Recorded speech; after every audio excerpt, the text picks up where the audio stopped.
All right, there we go. Have the audio of that. Okay. Hello, everyone. I know this was supposed to be Hyrule Warriors today, but with Sib out again, figured to switch it up a little bit if people were interested. And it looked like people were interested. So, let us jump into Aethermancer after checking a few things. I like checking options, can give a few hints towards stuff that can happen in the game.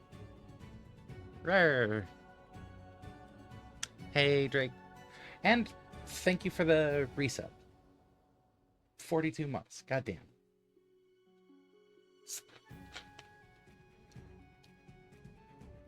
And thank you for the hydrate.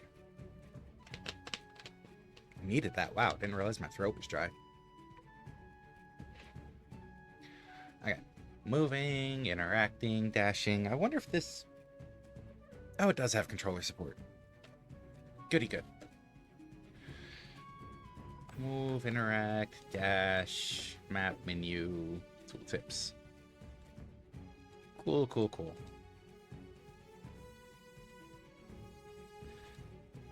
Okay. Enemies level up slower across the run. Enemies reset actions no longer generate extra Aether. Corruption. Colorblind Aether. Adds text labels to Aether in game to identify the element. I'm not colorblind, but I love having the text labels, honestly. Just great references for myself. So, yes, definitely. Glad to have the text on there. least I don't think I'm colorblind. Huh. Then hey, the text labels might help you out.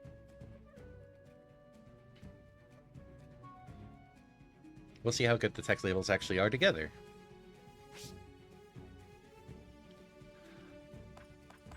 Okay, let's jump into play. 3 save slots.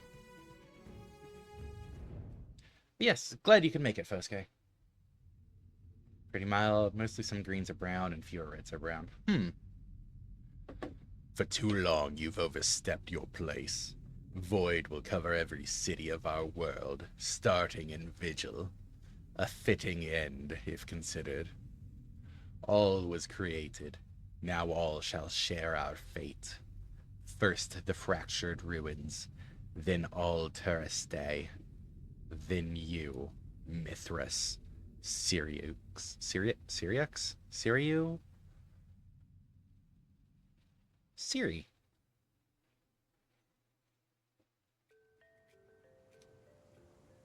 Choose your soul-bonded monster. You can start with this monster in future runs. Ooh.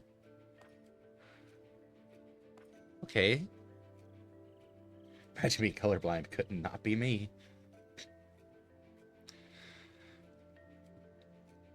Show details. So, an earth element, or an earth and fire type. Critical, purge, and burn. Extra crit chance. Whenever this monster applies one or more burn stacks, tooltips. Burn. When this monster consumes Aether to use an action or it gets interrupted, deals X fire damage to it. Interesting. It doesn't mention what poise is, though.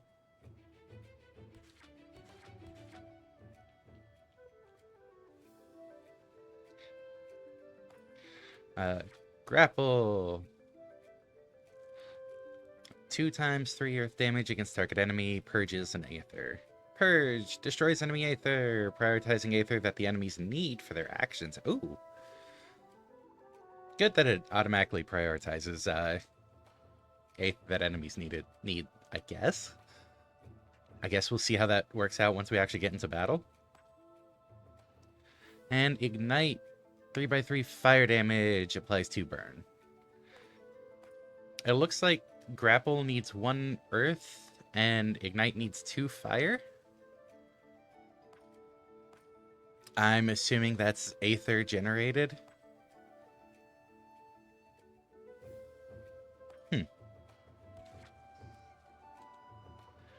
Then we have Jotun, which is water and wind. They're tank, shield, and age. Huh. Rhyme Wind. Whenever damage is dealt to this monster's shield, deals a combined water-wind hit to the attacker with that much damage. Oh, okay. So, if its shield gets hit, counterattack. Prevents loss of health, which can help prevent corruption. Shield lasts until your next turn, capped at 50% of max health. Okay. So for a wind, we get Roar, which shields self and applies redirect. Okay, so draws attacks in, basically protects your team. Handy. And then for a water and a wind, you get Ice Smash, which is just straight up damage. Okay. And then there... No, I'm not going to automatically pick it just because of the name.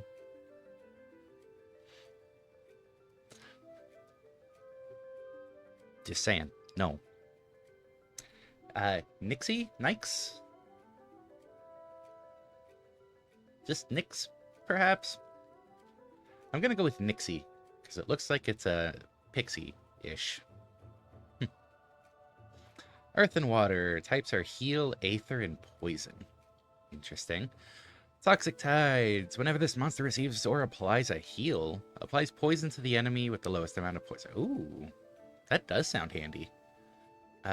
Start of your turns, monster takes earth damage, then consumes a stack.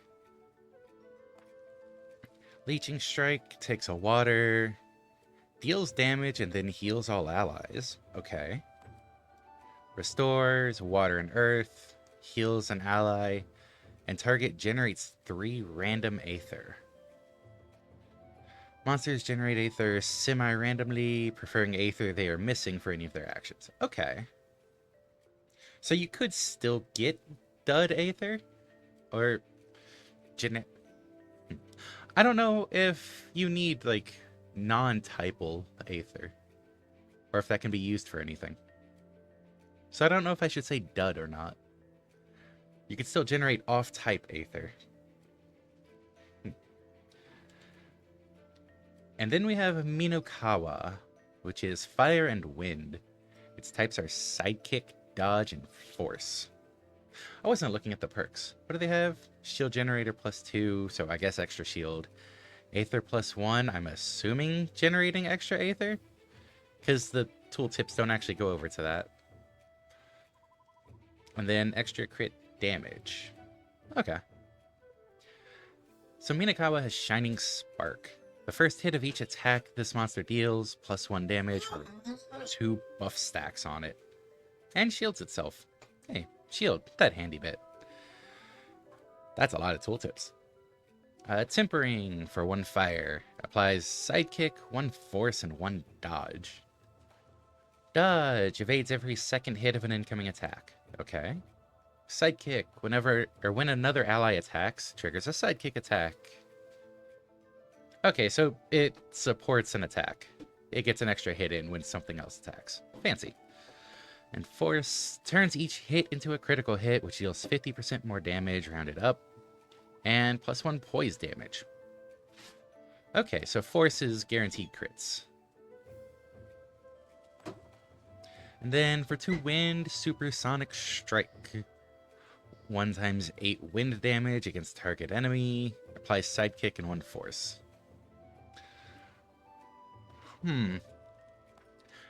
I don't know how soon we'll get another monster for the party. So while Minakawa might be really good to have early, just for sidekick and like the extra attacks, I don't think I want to pick it yet for like a very first run.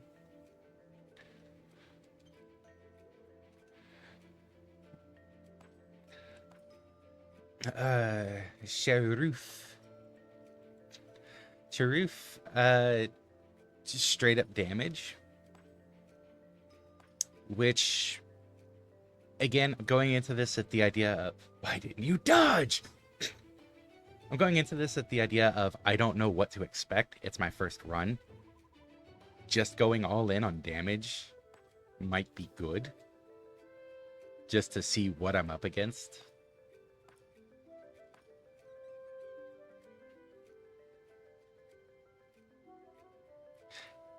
Age being a type has me curious, though. For Jotun.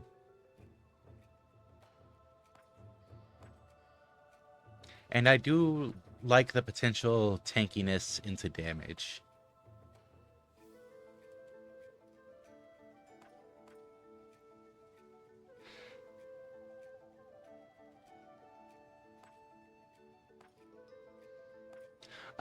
Similar reason for not picking Minakawa, the healing all allies and heals target ally, I don't know if that lets you heal yourself. Are you your own ally? Or can you only heal others? So it's I'm missing information as to why I would pick these first. So it's really a matter of, do I want to go all in on damage, or do I want to be tanky with some damage?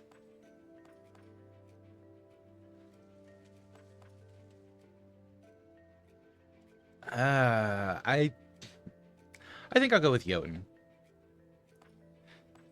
Because between the two, I feel like I can swap between defensive and offensive as the situation comes up. And even being defensive, because of Rime Wind, dealing damage when something hits its shield, being defensive is still offensive. So yeah, I think... Wait, worthiness is a stat? Damn. Okay, that's just back to that. Yeah, I think I'll start with Jotun. Do you want to give Jotun a nickname? If I was more creative, yes. I'm not. If I was going for names, it'd be like, hey, let me pull up a list of altars from Sib, since she's not here. Give me a second. Let's see.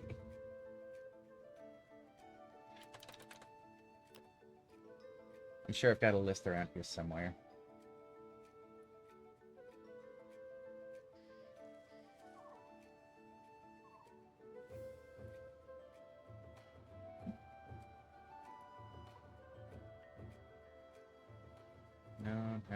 No.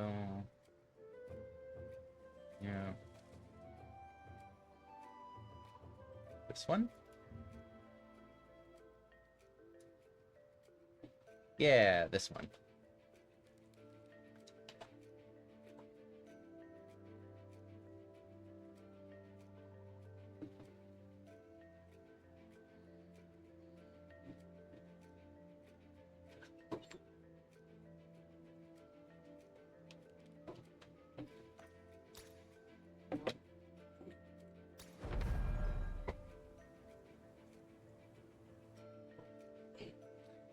We are inside the void now. The entirety of the fractured ruins has been devoured by it. Wild monsters roam this area. My old friend, I will once again require your support in battle.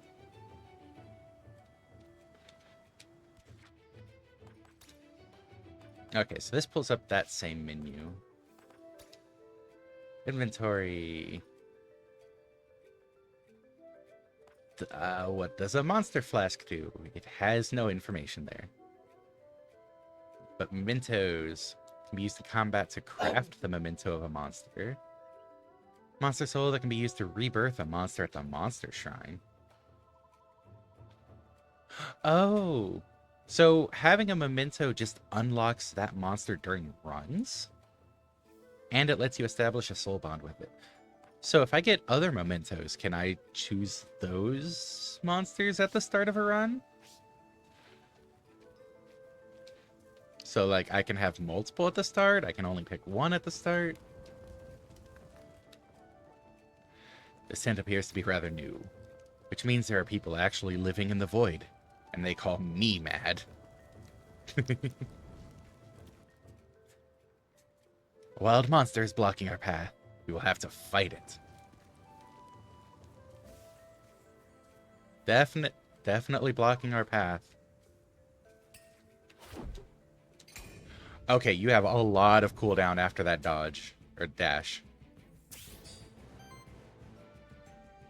Ooh. Okay, I'm glad those are labeled at the top. I'm assuming that's what the colorblind toggle did. It does look cute. Monsters can use different actions in combat. Most actions cost Aether to be used. There are 4 different elements of Aether. I'm assuming Wild is just going to be Wild card. Can be used as any. Fire, Earth, Water, Wind.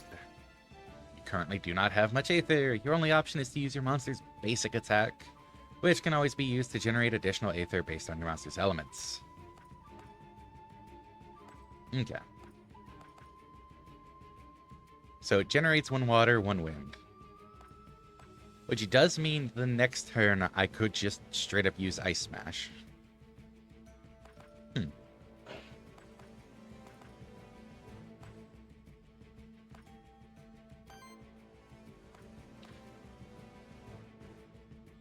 Okay, craft some memento of target staggered monster. Ooh. See, that's extra info that we didn't see in the overworld menu. Has to be staggered. Does it stagger from being low on health or being at 0? That's the question. And the monster flask heals target ally for 15. Well, gotta try it out. Ow. Every enemy has a poise weakness. Color of the diamond icon next to their health bar corresponds to the element that they're weak to. Attack those enemies with enough hits of that element, and they will be staggered. Oh, okay. And that looks like water? Staggered enemy skips its next action. All damage against it is increased by 50%. Try it out. You have enough Aether now to stagger your enemy.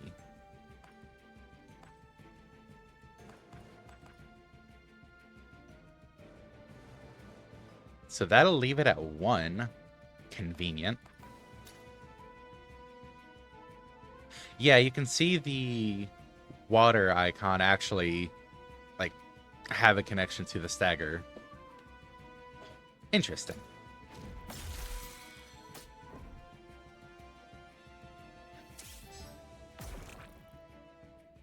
The enemy monster is now staggered, which means you can use the craft memento action on it. Yes. Lets you gain a monster's memento, which permanently unlocks that monster across all runs. Ooh.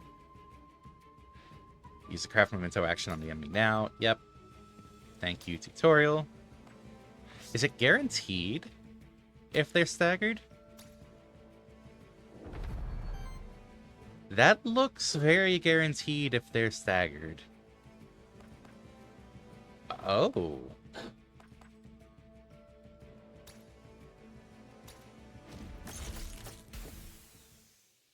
Okay, and then you finish the battle. It's basically like you're copying it, and then you still have to deal with the one in front of you.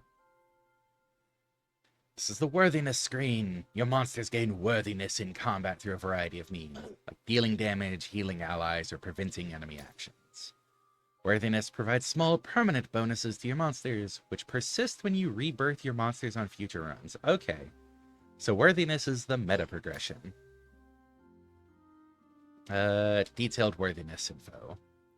Damage dealt, damage prevented, actions prevented, Aether generated, and combat duration. I'm assuming shorter duration is better for worthiness. Like, that almost looks like a 10 minus turn duration is worthiness gain.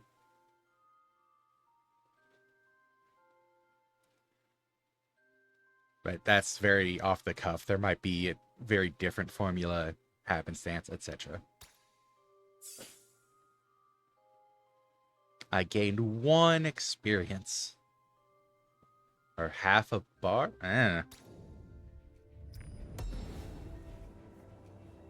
Ooh, pretty orb. Loot drop, rare. Oh, an extra experience. Level up, new trait available. Incorruptible. Shield self for 4. If this trait triggers 3 times, cleanses 3 corruption from self. Only cleanses corruption up to once per combat. Okay. Corruption reduces a monster's starting health. Retaliate triggers when this monster is attacked or receives non-attack damage. Actions that grant retaliate effects last until your next turn. Okay. On wind action from any ally, shields that ally for 4. Oh, that does sound so good if I could get an ally early. I just don't know how soon I get to actually, keep other monsters. Like, do I get that? I think it was called a Tetzel worm? Can I pull that out now? Is it part of my party?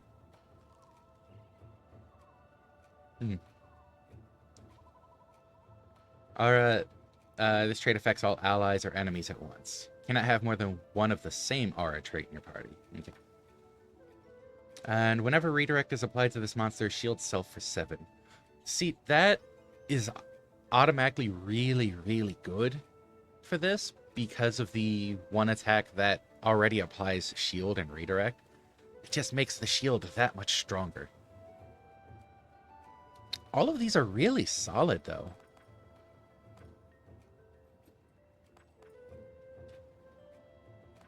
Yeah, roar. Because it shields and then applies redirect, which gives me more shields if I have that trait. Why is True Grit highlighted yellow like that? Is that trait rarity?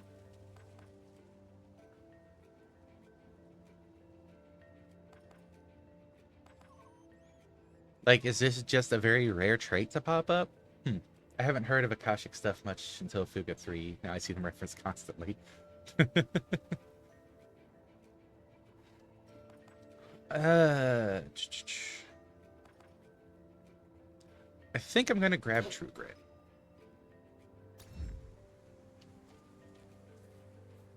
Okay. So, monsters. Inventory. Tetzelworm.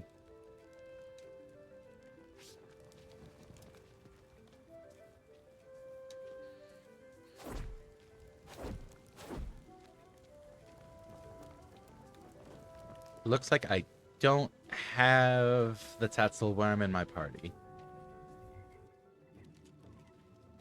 Ah, there's a monster shrine over there. These constructs have been created by my kind over the course of thousands of years. I can perform a monster rebirth there. We should do so. Safety in numbers. Oh. Do I get the Tatzelworm now? Allows you to add a new monster to your party. You only require a monster soul to do so. Each monster shrine may only be used once. You start each run with 3 monster souls. Each monster shrine offers you a random selection of monsters equal to the amount of monster souls you have. Okay. However, you also need to unlock monsters first by crafting their mementos. Currently, I only have the memento of the monster you fought earlier, so that is the only option. Okay, so if I had like 20 monster mementos, but only 3 souls, it would randomly select 3 from those 20 for me to choose from. And then it sounds like I would consume a soul, so the next shrine, I would only get 2 of the remaining 19 to pop up. That's what it sounds like.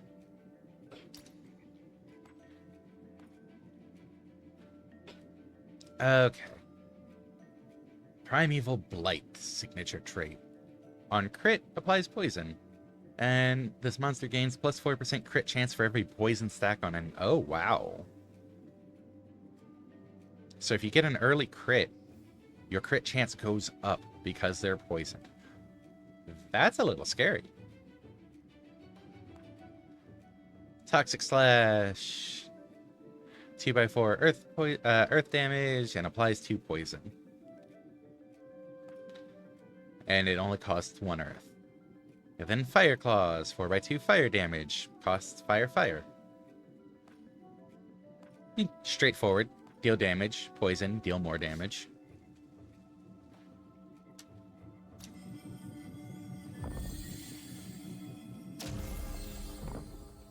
Want to give Tatzelworm a nickname. Do you want to be a Tatzelworm, Drake?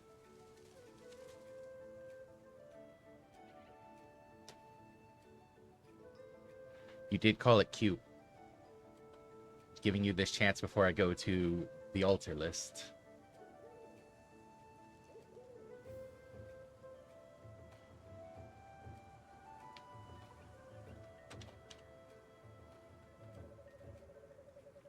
This drink. Okay, so you only have 1 monster out. Can you reorder them? Can I have the Tatzelworm out and about? Okay, yeah, I am down to 2 monster souls. No, I don't want to forfeit run.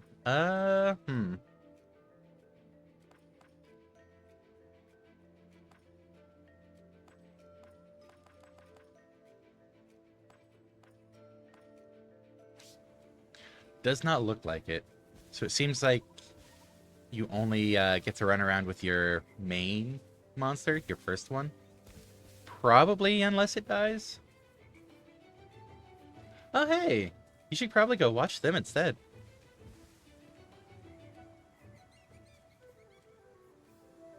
This time, let's initiate combat by performing a Void Blitz. This ability allows the Aethermancer to ambush the enemies, which removes 2 poise from the target enemy. This makes them easier to stagger in combat. Oh. Oh, they get staggered right off the bat? Oh, do I go for the cockatrice or the wolf? Is that a two-headed wolf? That looks like a two-headed wolf. Let's go for Burb.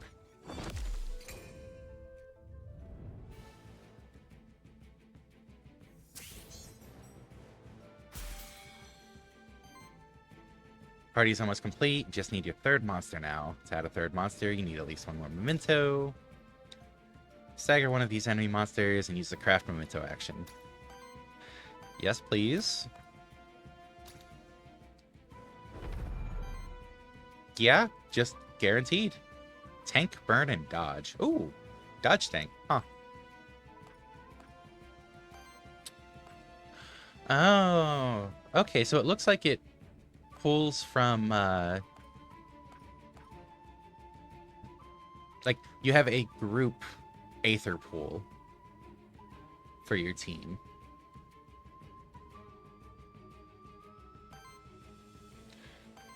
So we've got 1, 1, and 1. I can roar to protect Drake down there.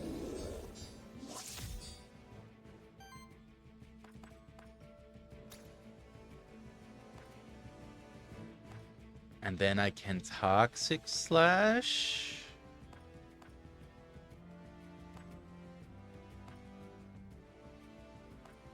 Let's go for the one that's been staggered.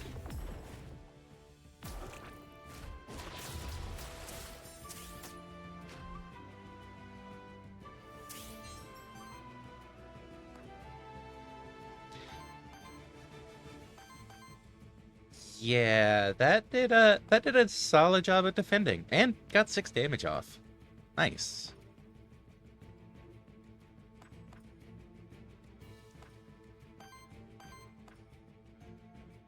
I could just roar again.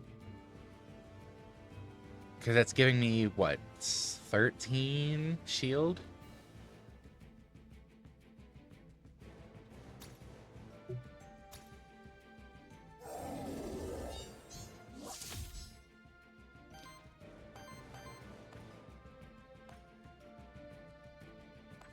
Okay. I know I'm not generating fire to be able to use Fire Claws, but applying poison means more crit chance.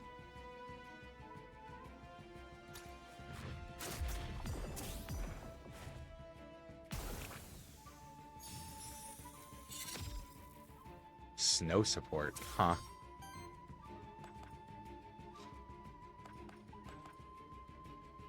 And now I'm doing this so that I can copy this memento as well.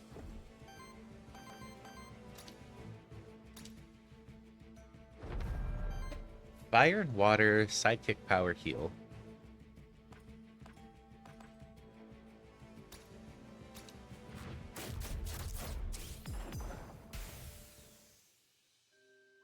That was a lot of numbers that popped up. Wow.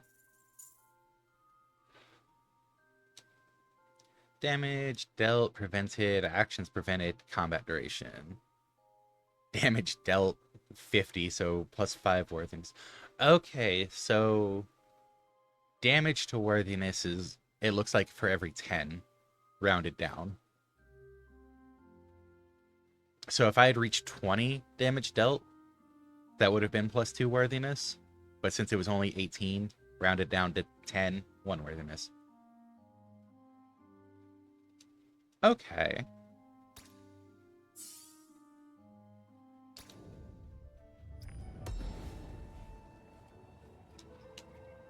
You gained Ocarina.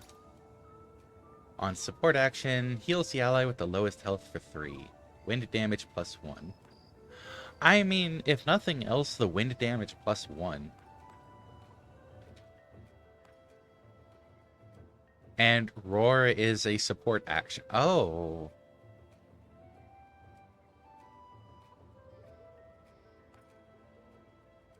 Oh, that's disgusting, actually. So my Roar shields self, applies redirect, so I take the hits. And with this would heal out. Oh. Oh, that's... Yes. Give. Okay. I can't come back to this one, so I would have to find another shrine. Never mind on the cooldown on dashing. That might have just been because there was a monster nearby. You're up on a height now. You can use the Void Dash to dash between cliffs. When you get close enough to another cliff, you can see a Phantom of Siriu to indicate that you can Void Dash. Try it out here by dashing to the other cliff. A speed to dash when you see the Phantom. Fancy. So Void jump up to these and then dash across. Handy.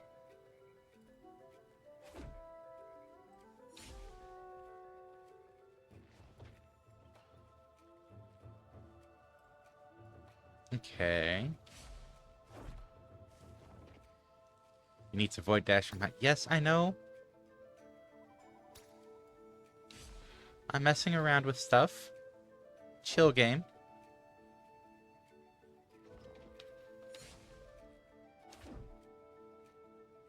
A body made of Aether and a fellowship of beautiful little monsters. You must be an Aethermancer. I hope you're here to help us out and not cause more problems. I will try my best. Who is us? Sorry, rude of me not to introduce myself. I'm Lily, resident witch of Pilgrim's Rest. You should come visit sometime. It's beautiful when there isn't a void threatening to swallow it whole. Yeah, I bet. Perhaps I will. My name is Siriu. Siriux? Again, I'm gonna go with Siri. I hope that no ill fate befalls Pilgrim's Rest and its people. That's sweet of you to say. I knew it. Somebody with a band of monsters following them around can't be a bad person.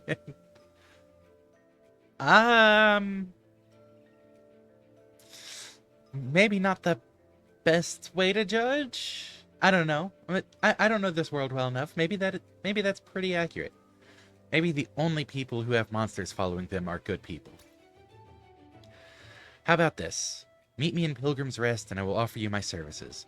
I'm an expert at soul bonding, you see. Soul bonding uses a monster's memento to bond its soul to you, which means it's always there with you when you need it. Whenever I enter the void anew, I can choose it to be by my side. That could be useful indeed. Exactly. Also, I can help you out whenever we run across each other in the void. Here, I found this blank memento. You can use it to craft the memento of a monster, right? Sweet! Another blank memento.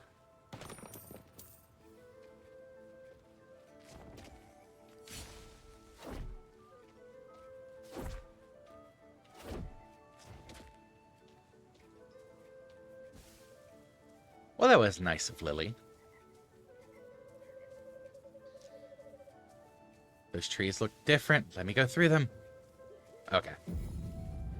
Some monsters will attempt to ambush you. When you get close to them, you can press A to use the Void Parry to counter their ambush, giving you the same advantage as when you perform a Void Blitz.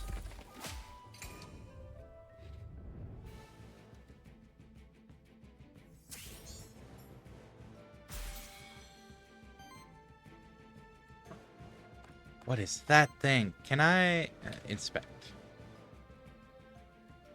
It's a Mandragora, straight up just called Mandragora.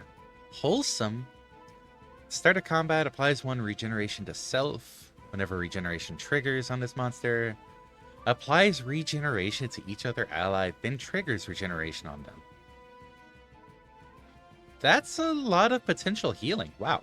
Excuse me. Spore, Refreshment, Pollen Blast, Blossoming Strike. Why do you get so many actions? Spore. Earth damage. Applies 3 weakness. Reduces the damage of each hit by 3. Okay. Refreshment. Heal and apply regen. Pollen Blast. Damage and weakness. Blossoming Strike. Water and earth damage. And regen. Okay. And then a Vulpatinja. Because it doesn't sound right to just say Wulpertinker. Sounds more like it would be Vulpatinja. I could just be wrong.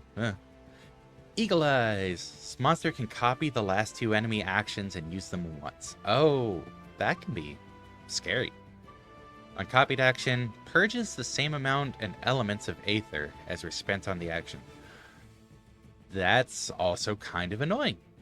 I want one. Bubble Trick. Water damage applies Sidekick, which is dealing extra attack when your ally attacks, or when another ally attacks. Okay, so I think from that wording, actually, I should have picked up on it sooner. It says another ally versus just ally. So I think you are your own ally. And then just straight up damage. Something similar to a jackalope.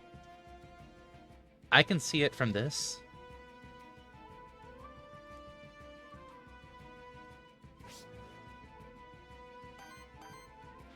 So I only have one memento. Oh. Do I want the Mandragora or the Vulpatinja?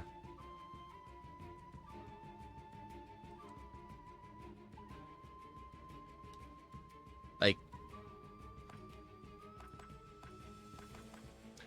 the healing looks really nice, but being able to copy actions sounds insane and whimsical.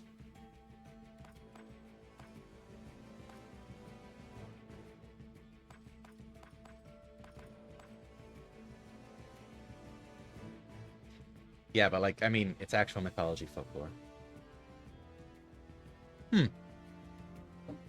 I'm not entirely aware of the folklore / mythology around the jackalope or the Vulpatinja.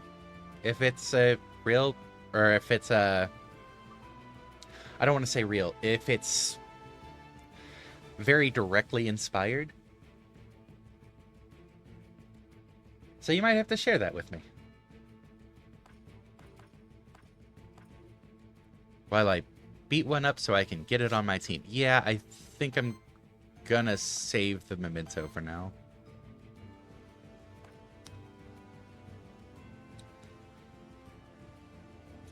That loses out from Earth. Okay. So once I can do Toxic Slash, I can break it. So I want to do a basic attack on the Mandragora. Separate but very similar concepts. Okay.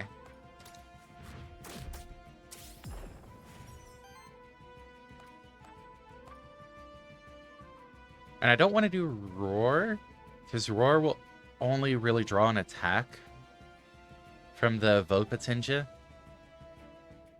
And I don't want to accidentally do too much to it.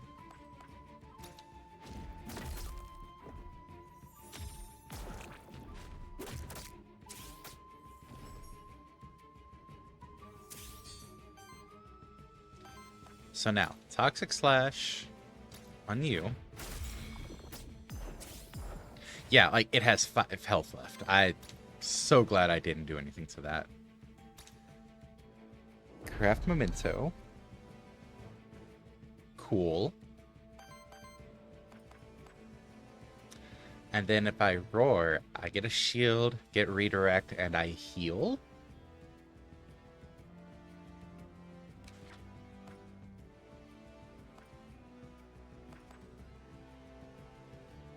When it says lowest health, does that mean percentage-wise? Like, yes, Drake has 30 and Itha has 43, but that 43 isn't max.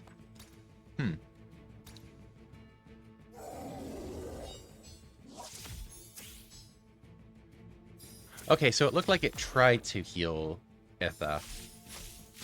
But I think I have Corruption on, so my max health is capped at 43 of 46.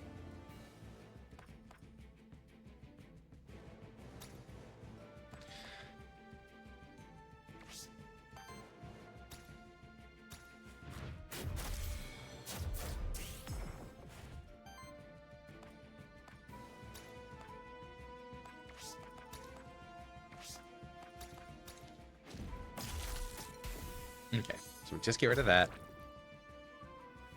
So we don't want the regen to happen again. That was silly of me to forget that.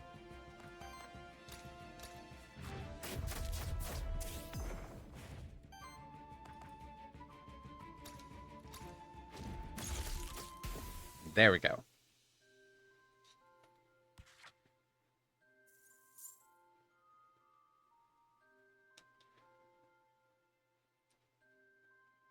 Oh, wow.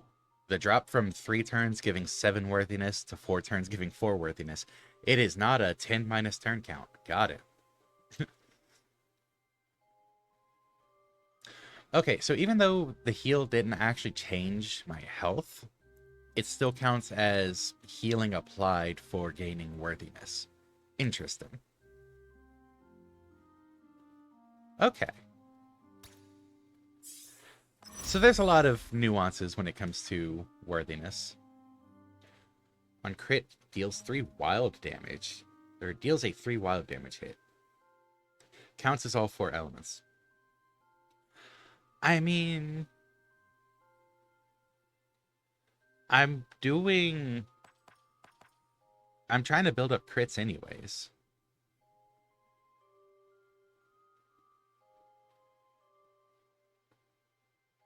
So that wouldn't be bad.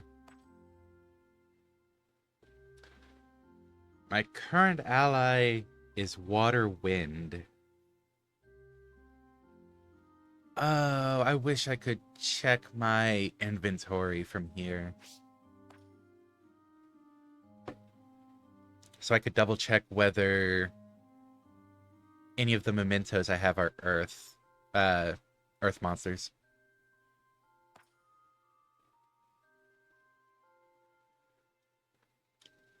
Or Massive Regen. This monster gains +2 max health for every level it has. Heals 1 more health from regeneration for every 25 max health.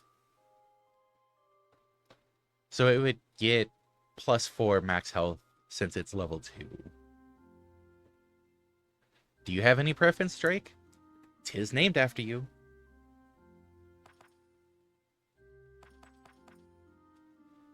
Because I'm personally leading towards critical hybridization based on the skill set.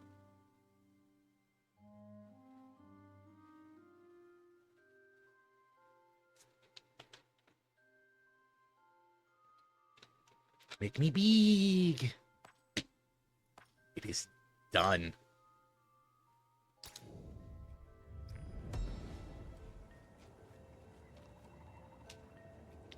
You gained a monster soul.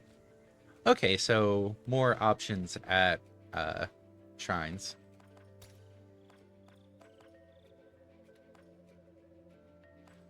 It doesn't tell you what their types are anyways.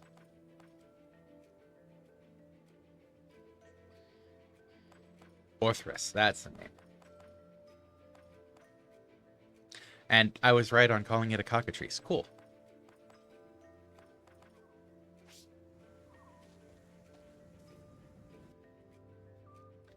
These branching paths lead deeper into the void.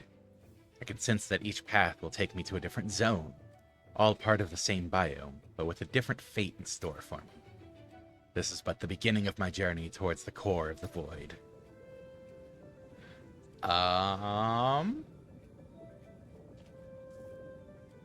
That looks like a shield and sword. That looks... I'm not even sure what to make of that. That looks like one of the Aether symbols? Void symbols?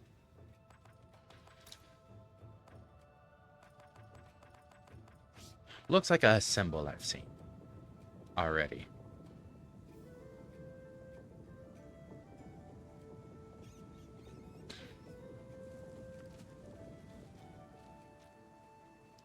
Well, let's go for the... Oh. Oh, it actually prompts what they are. Envoy, Aether Spring, or Knight. Let's go Aether Spring. So I was wrong about that being an Aether symbol, at least. On the right.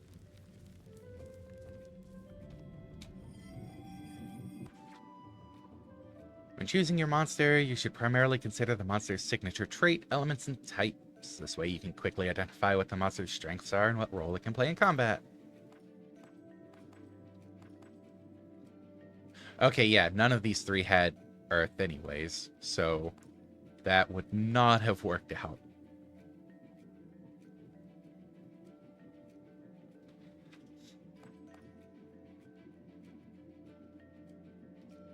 Oh.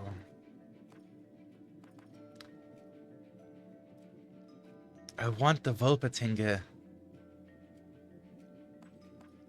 for the shenanigans that Eagle Eyes does. But the Orthrus is adorable. I mean, they're all kind of cute.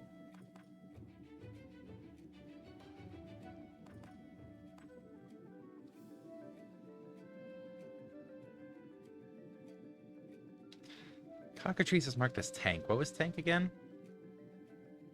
I don't think I actually properly looked at it. Okay. For either of those. So, Hot Temper. Retaliate. Okay. Applies 1 temporary power to self. Every 7 times it triggers, applies 4 burn to each enemy. Fancy. Temporary power increases damage of each hit by 1. On attack, consumes all temporary power. Okay. Heat. Wait, free action? Can be used without ending the monster's turn. Each monster can only use 1 free action per turn. Oh. Wait, damage against self? Oh.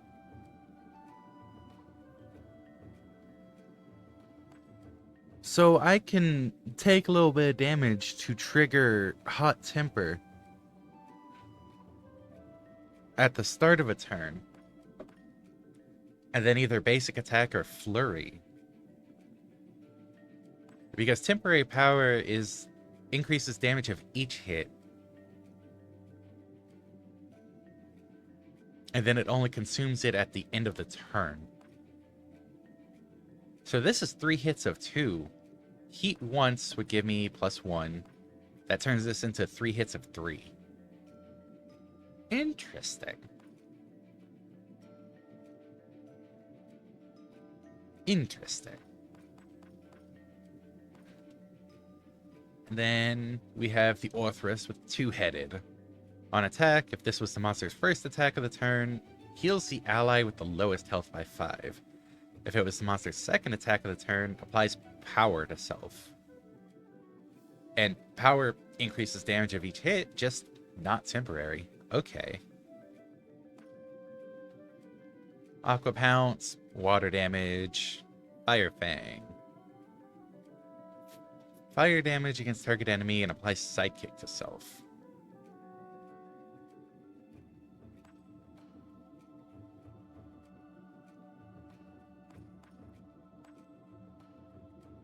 So, Fire Fang is really how you trigger 2-headed.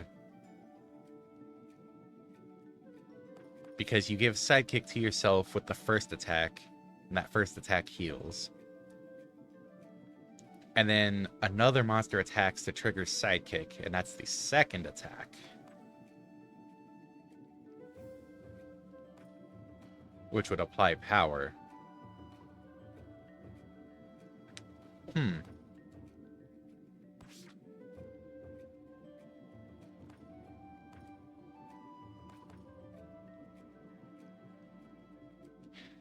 And then just as a reminder for myself as well, copy the last 2 enemy actions, and on copied action, purges same amounts and elements of Aether. Bubble Trick, applies Sidekick to self, and then just straight up damage.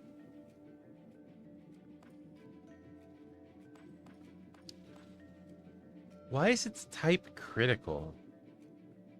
Nothing actually comes up about criticals.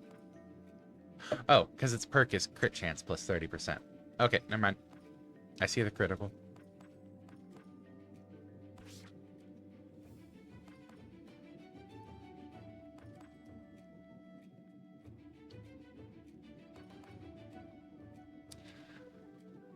I think I'm going to go with the Orthrus.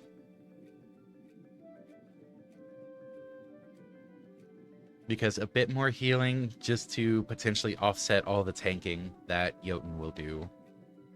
Even though Jotun will have shields, I don't know how much damage will be coming out. They could just, you know, punch through the shields. Doggo! Oh, and just straight up level 2 off the bat. At the end of your turn, deals a water hit to all enemies. Damage equals 1 for every 5 healing received by allies this round. Oh.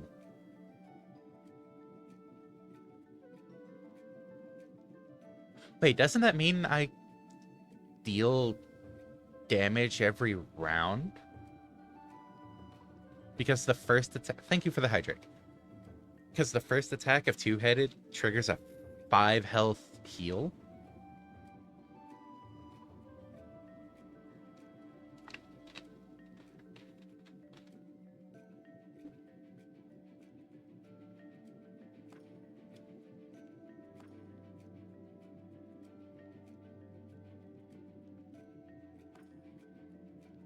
Sidekick attack is always critical.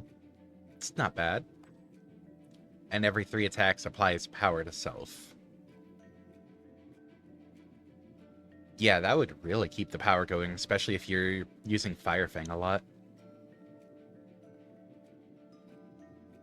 Because it'd be, you know, your main attack, your sidekick attack, and the sidekick one triggers power the first time because of your trait. And then your main attack, which would give power to yourself. Like, this is assuming you keep generating enough fire to use Fire Fang repeatedly. And then the sidekick attack, which would be another... Yeah, that would be a lot of power buildup. But I think Blood Pact would be better. Like, the almost guaranteed AoE hits with water. Sounds really nice.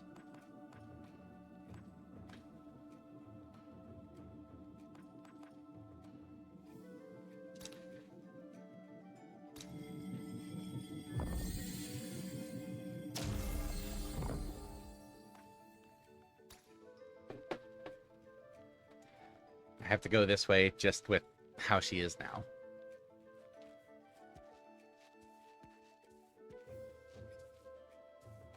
Sword!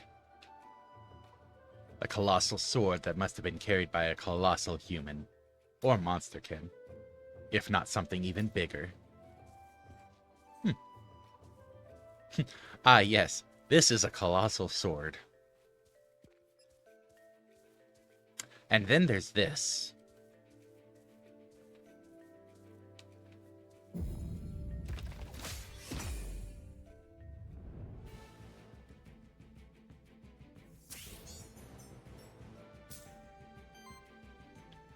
Your monsters don't have to fight alone. The Aethermancer can also use certain actions in combat, such as artifacts. Artifacts are special items that you can use in combat. Each artifact has a certain number of charges, which are refreshed whenever you get to a rest site, so you don't have to worry about losing them when you use them. Okay, that's handy. Where's my phone? Where's my phone?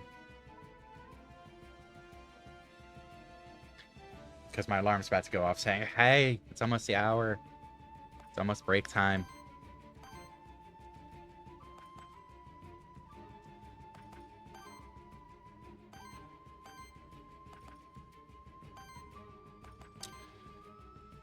Okay, so... I could roar. But idea here is... If I basic attack, I generate a fire. With that extra fire, that would put me at 2, and I could Fire Fang. And then to trigger Sidekick, I would need to either basic attack or Ice Smash.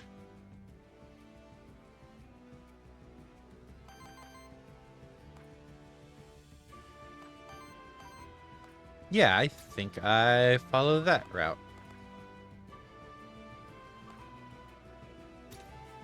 Let's basic attack you. Let's Fire Fang the Mandragora so that it's staggered.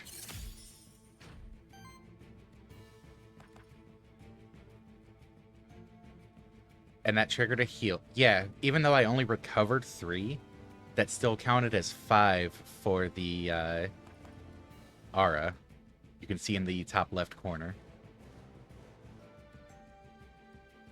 And then I can Ice Smash the Mandragora to just completely remove it.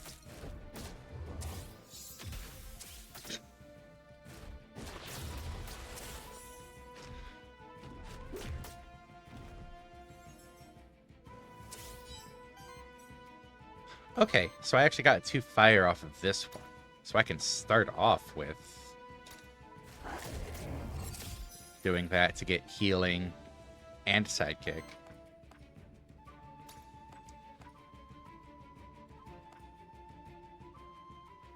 I can go into Toxic Slash.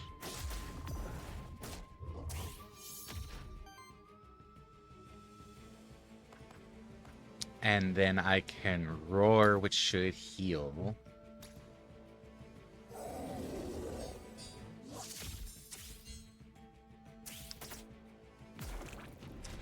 Oh, power applies to the aura. Oh. Oh, that's actually a little scary. Beware, at least one of your enemies is going to reset its poison this turn as part of its reset action.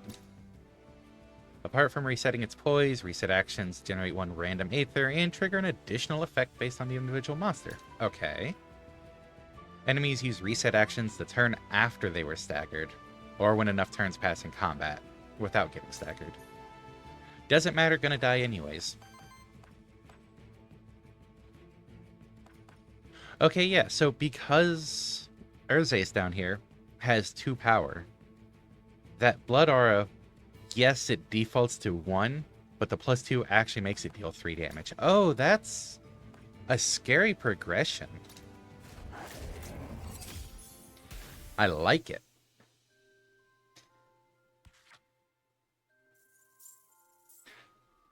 Did I say thank you for the hydrate? I think I did, but you know what? Either way, gonna take another hydrate. Damage dealt, that's tracking so far.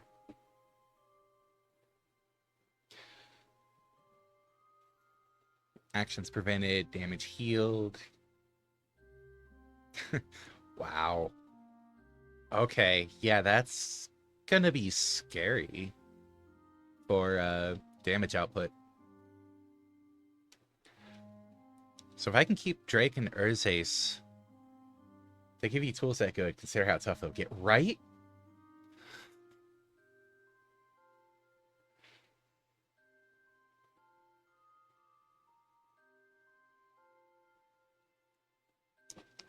But the Blood Aura actually accounts for anyone doing healing. So if I can give Itha extra healing or Urzace extra healing, it's comical that it's 2 from the same line. Or somehow give you a healing action in the midst of that. That can really build up fast. Alright, let's see what this level up is, and then it will be break time. Retaliate. Triggers earth and water damage attack against the enemy as a free action. Okay.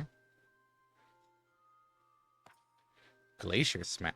Okay, so I think the yellow named ones are when the effects, the traits in the bottom right, it's more than 1. Age. No innate effect. Age mainly determines when aging traits trigger.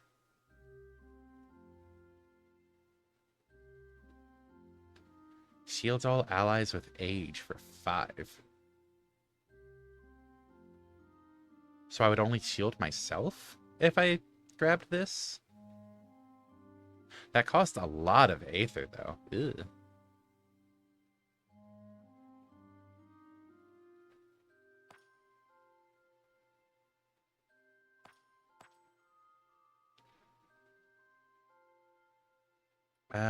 Wind and earth damage applies redirect to self.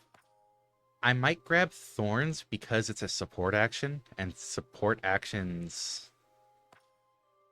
It's True Grit, right? Oh no, it's whenever redirect. It's Ocarina. Support action causes a heal. And healing buffs Blood Aura. Jeez. Plus, it's a free action. So I can, quote unquote, free. It still costs a water and an earth, yes, but I can set this up and then use Roar for shielding and redirect. And oh, wow. Yes, please.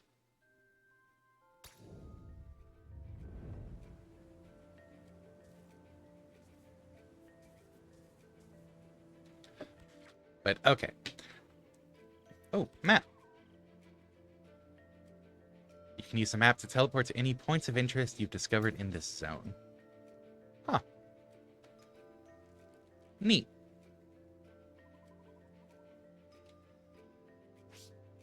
But yes, it is time for a break. We'll be back in a few minutes to continue seeing how this plays out, because this is really cool so far.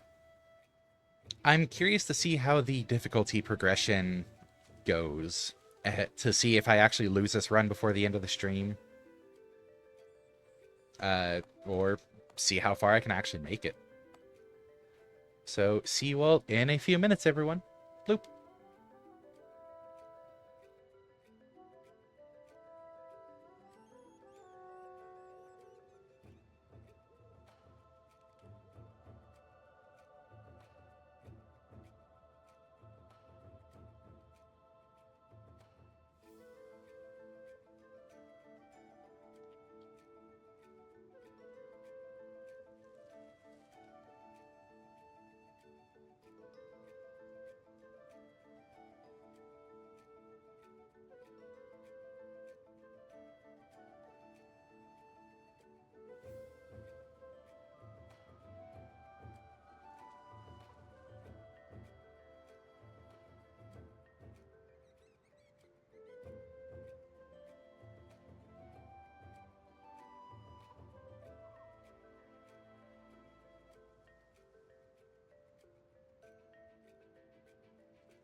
All right. I am back. I am very interested in seeing how this continues.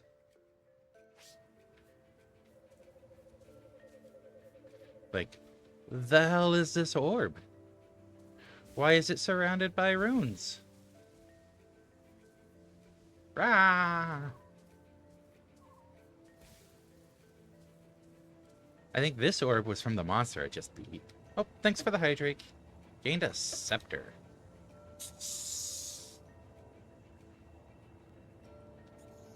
The end of your turn applies one temporary power to self. And again, wind damage, but not giving that to Itha. It's just an orb surrounded by runes. Have you never seen one? Can't say I have. I think I give the temporary power to Urzace, just to even more quickly stack up the blood aura.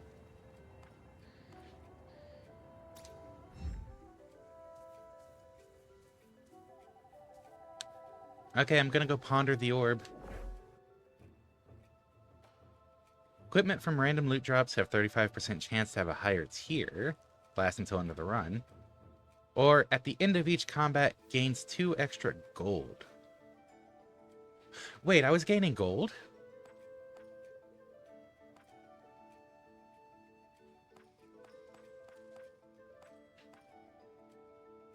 I think I missed the part where I was gaining gold. Let's gain more gold then. Interesting.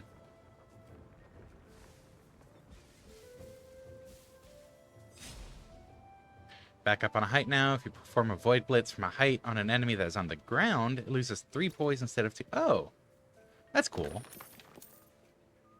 Oh, that's what that one is. That's gold. Up there. Okay.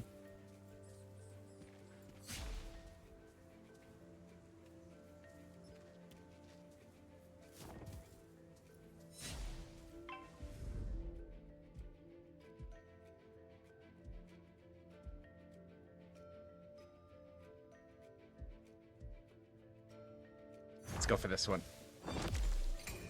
Looks like 2 Orthruses and a Volpatinja. Yeah.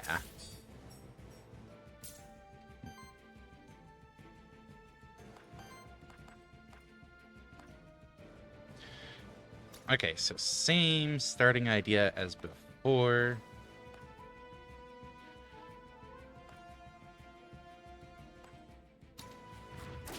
Where I generate an extra fire.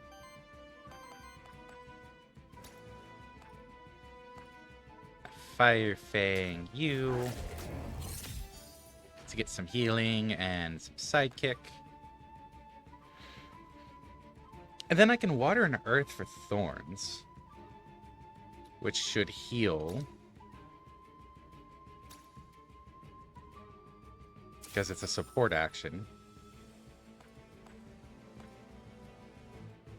Oh, and then I don't have the wind for roar, so I can't actually do that follow-up.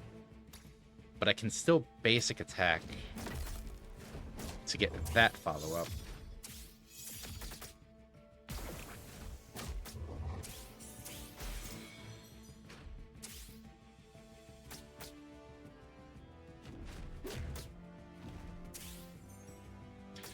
And thorns hit both of them. Oh. Fancy.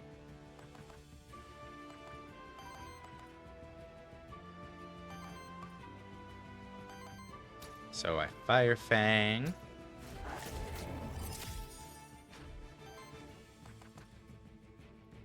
I retaliate to trigger a heal. At this point, I'm just doing the extras for the healing before the battle ends. And then I roar.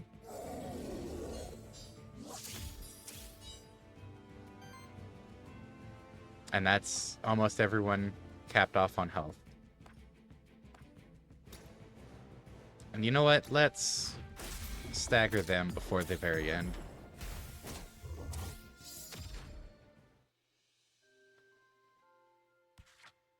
That's nice.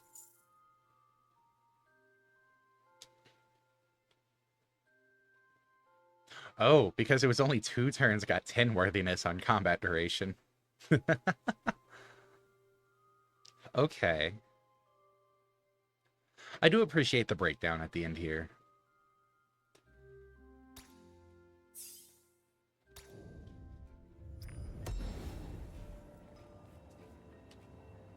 You gained a monster soul. The monster soul gave me 2 coins. Can I only have up to 3 then?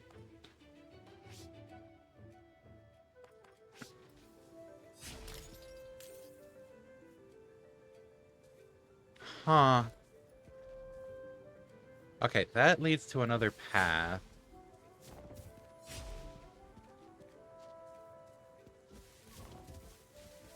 Pretty sure I saw other monsters up here. Yeah.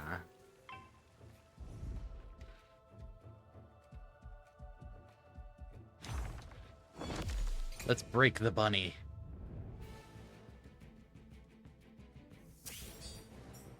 Oh, I got lucky with 2 fire generated at the start. Don't mind if I do.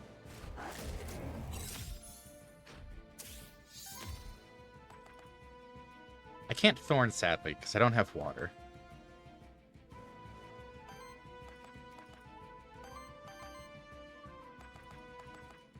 I could just basic attack. Roar right now wouldn't push the healing threshold over.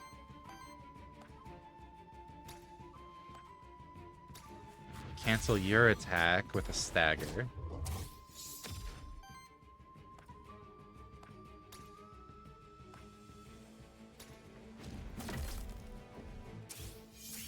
Between the poison and the aura. Oh, that aura did 5. Scary little beast. So we break you. We thorns.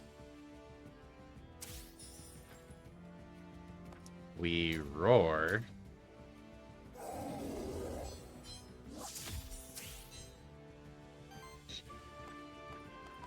We basic attack you.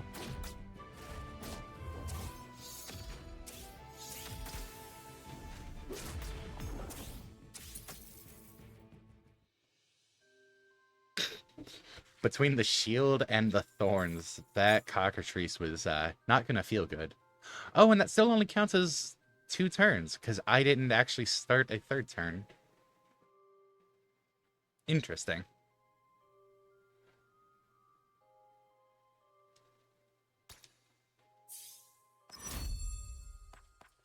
All right, Drake, you're up again.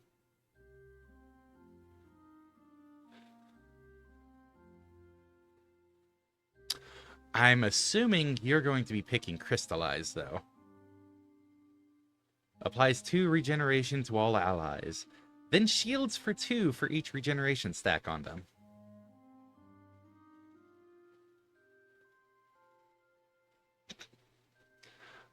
But there's also Chain Lightning, which is fire and wind against the target enemy.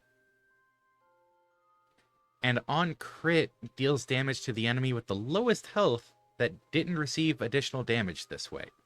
That's kind of cool. And Viral Burst, water and earth damage, and crit applies poison to target enemy, then triggers. Crystallize does pair well with Beeg. Yeah, and the additional heal. True, I was just talking about that. Oh.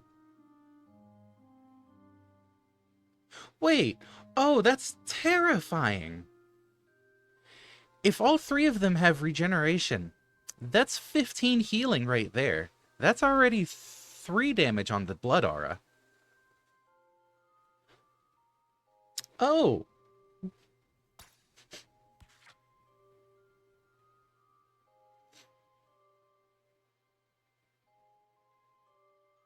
Huh. Vampiric Seed. Water and earth damage against target enemy. Heals all ally. Huh. Huh.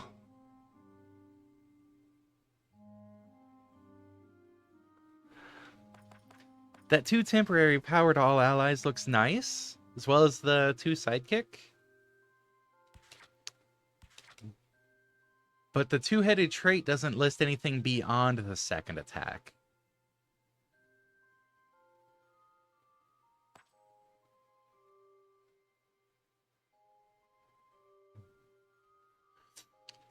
Oh. This heals self for 12. This heals all allies for 8. But I mean, 8 times 3 is 24. Oh.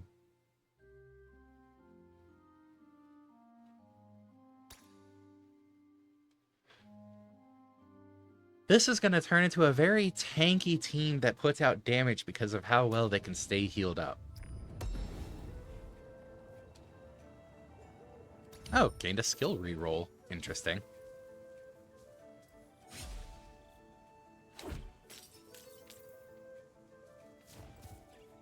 What are you?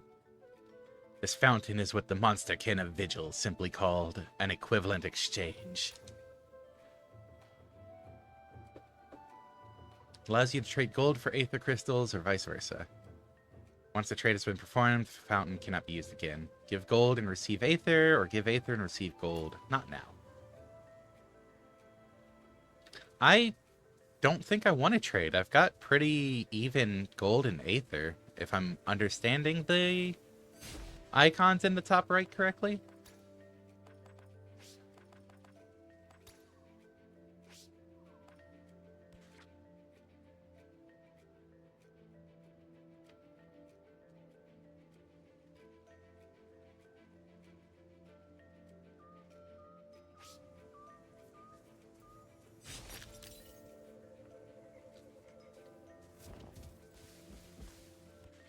Okay. So that's that explored. I think that's every corner explored. I don't intend to use the fountain. So let's see what carrying on does. You found the end of the zone. You might want to use the map to check if there are any undiscovered spots left in the zone. Ha! Way ahead of you. I just did. You can also use the map to teleport to any points of interest you discovered in the zone. Way ahead of you. I just did. And you can open the map. Yes. So envoy, merchant, or random NPC. Yeah, I want to go to the merchant. I want to see what the shops have.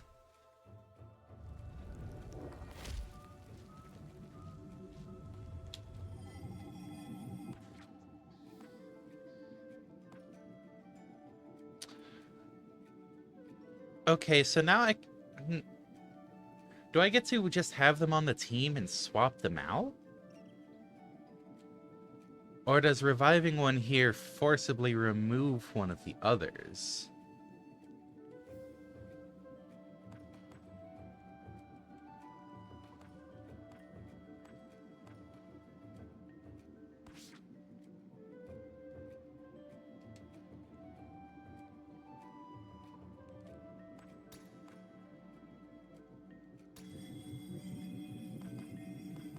Oh, nope, it replaces. I'm not doing that. Nope, nope, nope, nope.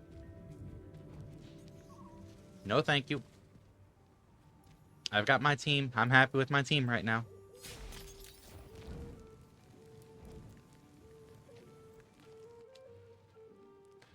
Interesting. Another Aethermancer. Who are you then, child of soul? You are familiar with my kind? That's unusual. My name is Siri. Many things are known to us. Apologies, but who is us? And what are you doing here, anyway? Why, this is our home, the Fractured Ruins. Is there a better place to be on Terrastai? And by us, I mean us. A humble trader living a simple and modest life, and his associate. Say hello, Sally. Are you aware you're inside of the Void? Yes, yes, the Void. A natural part of our world, I'm afraid. Life and death, Aether and Void. With the chit-chat out of the way, perhaps you are interested in my wares. Care to buy anything? Okay, so I have 10 monies, which is enough to afford either this banner or this bonus experience. Ooh. All allies gain crit chance and evasion. Initial weakness +2. Applies weakness to a random enemy. Poison hit plus 25%. On hit, 25% chance to apply poison. That just sounds perfect, because your hits are going for poison anyways. And this feels tailor-made for you.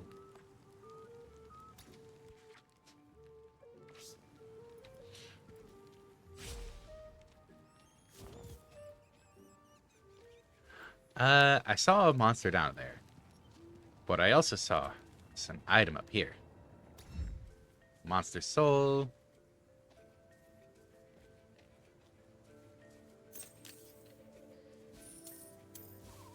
Oh, that's enough money for extra experience. That looks like a boss option. I'm just seeing if there's any high ground. Colossal sword. Does not look like there's reasonable high ground to reach. Maybe? No.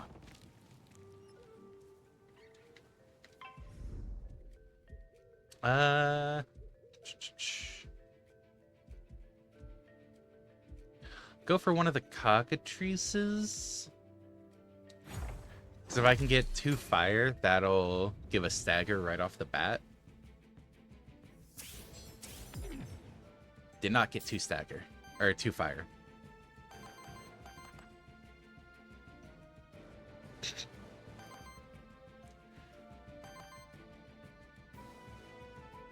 That's so silly.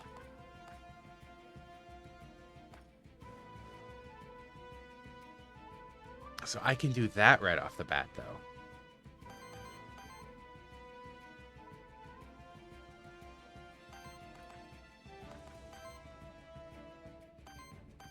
If I do crystallize, I can't roar, which would do redirect. I need to see how much this actually builds up. Oh, I won't be able to do both, because this uses up earth.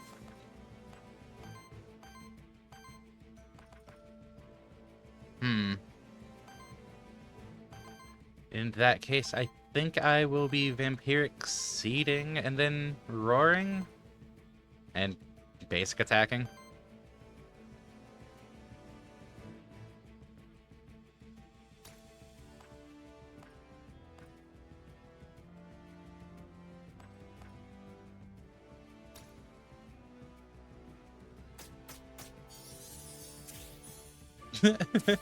The healing's up to 29.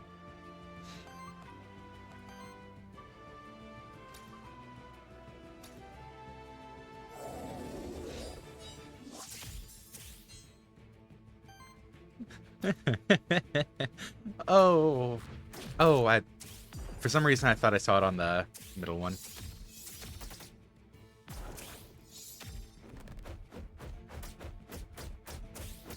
That is a lot of attacks.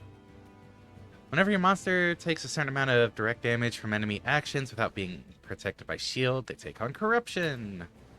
Corruption lowers their starting health in each following combat. Try to avoid corruption if possible. Yes, well, that was the point of the shielding.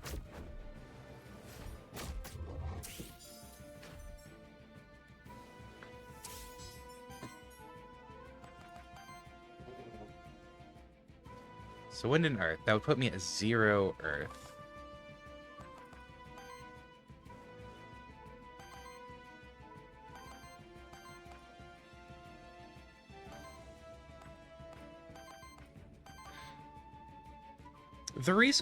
The shared resource system for your monster's attacks is really interesting.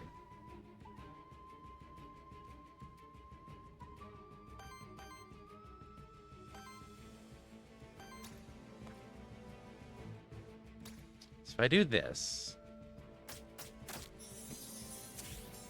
Okay, it's basically... Yeah, it is very dead on the aura.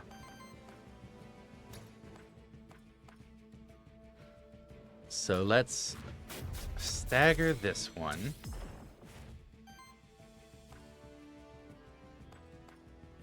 And then I can roar again for shielding and healing.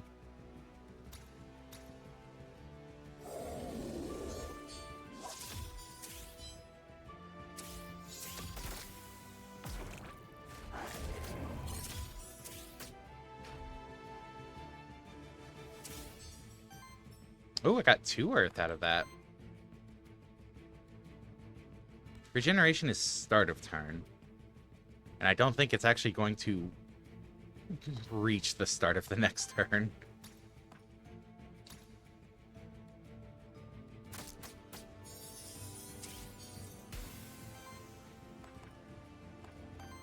It's very much not going to reach the start of the next turn.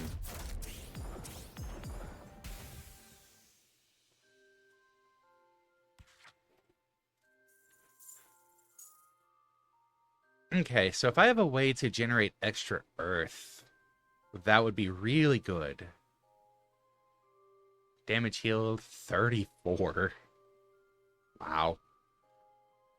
That's a good amount of damage prevented. Heal, dealt, combat duration, yeah. Because lower earth sources seem to be my holdup on the heal spam and support spam.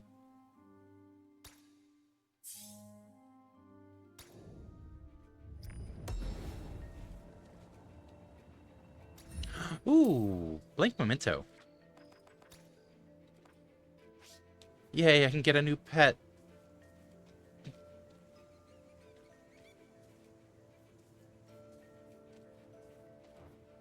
What are you? A soul altar. A crude altar crafted by the Monster Kid many centuries ago as a place of worship for the monster deities. A sacrifice is required for those who wish to use the soul altar's power. Should you accept, one of your spare monster souls will be released to the void. You may then choose a temporary boon that will aid your monsters in the next 2 battles. You will be offered a selection of boons based on the types of your monsters. Soul Altar may be used multiple times, but only one of its boons may be active at once. Oh. Interesting. So, like, I could release a cockatrice, and then I would have to make its memento again, is what it sounds like.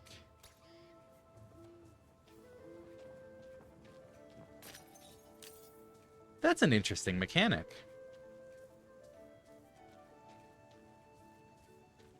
Let me see if I can glimpse what is down here.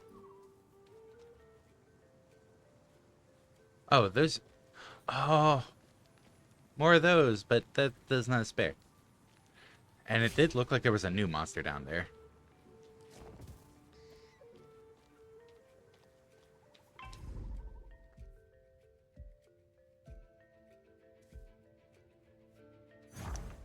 I'm gonna be getting me a Batumi.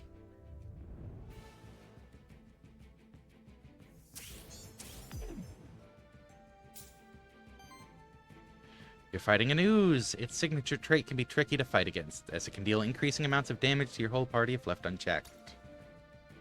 You can inspect your enemy's signature traits by pressing X to use Inspect feature in combat. Don't mind if I do. On action, applies 2 poison to self.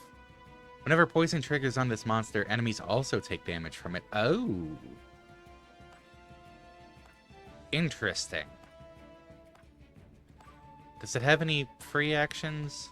No, but everything applies poison. Applies 2 poison to all allies. Huh. After healing them. Interesting. That's actually really interesting for how that's set up.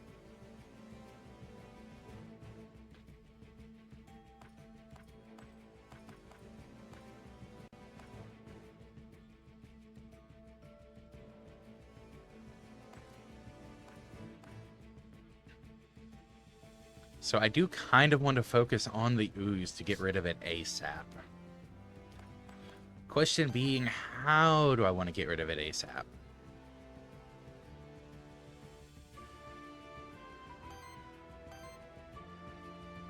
Vampiric Seed would stagger it, so it can't take any actions yet. Plus, start the whole healing cycle.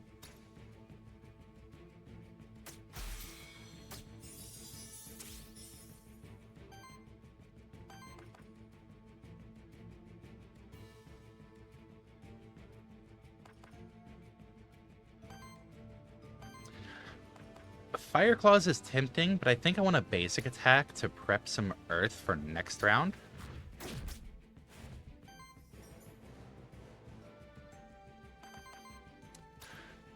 And I almost forgot to go ahead and do this while it's staggered.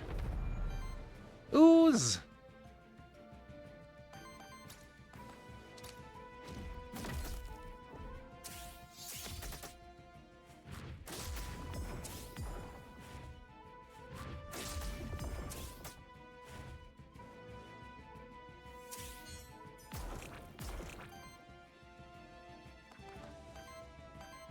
Okay, so now I have 2 earth. I can actually use both Crystallize and Vampiric Seed. Right? Yes. Rip Thorns, but...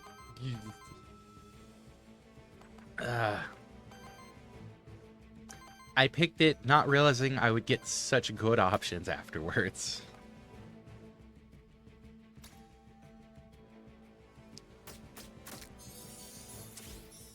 Okay, Aura's going to obliterate that.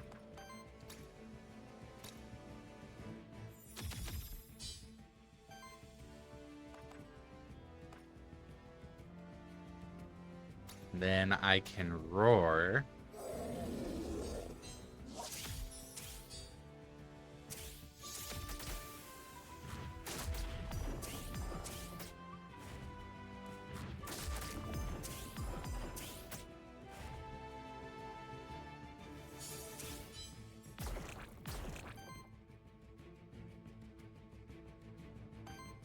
Okay. So I want a Vampiric Seed just because it'll heal Itha back up. Like, I'm getting so much out of Vampiric Seed. I know I was starting this with Fire Fang and Sidekick and all that.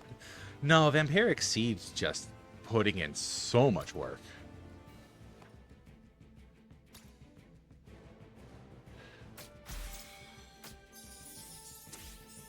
Oh, the Aura's not even gonna matter.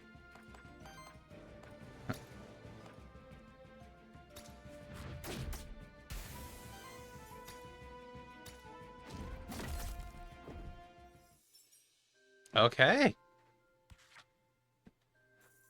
We got an ooze!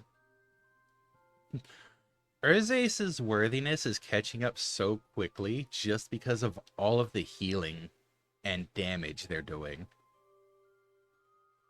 Like, 78 damage, 7 worthiness. 55 healing is 18 worthiness. That's getting wild.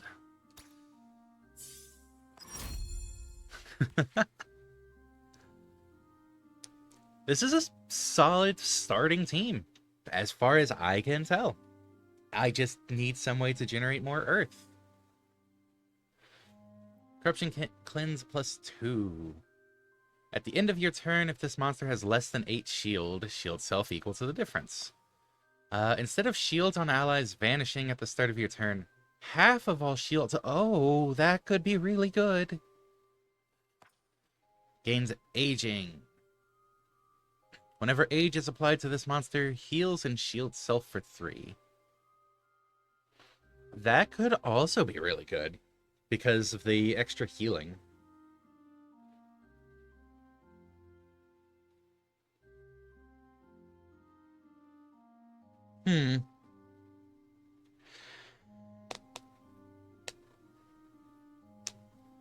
Like, Safeguard looks kind of nice.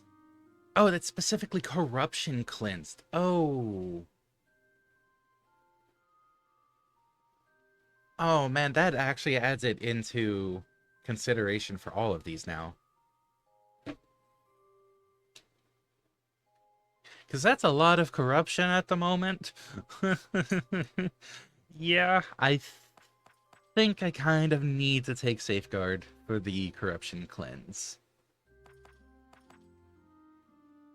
And it'll be better for those turns I can't throw shields up. So basic attack, I still end up getting shield. Even if I'm not getting the retaliate.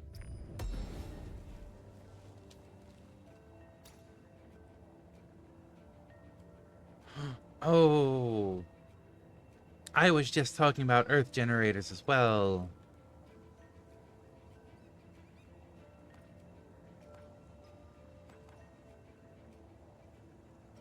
But what do I replace? I'm never basic attacking with Thursdays. But I lose the support action heal if I replace this on Itha. But I'm more likely to basic attack with Itha because I'm using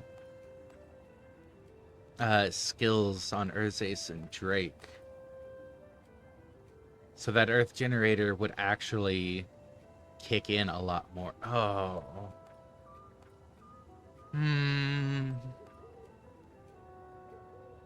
As nice as the Ocarina is, I am going to replace it. Scrapped old equipment, Ocarina to gain 3 gold. So you do still scrap the old equipment. That's nice. At least you get something out of it.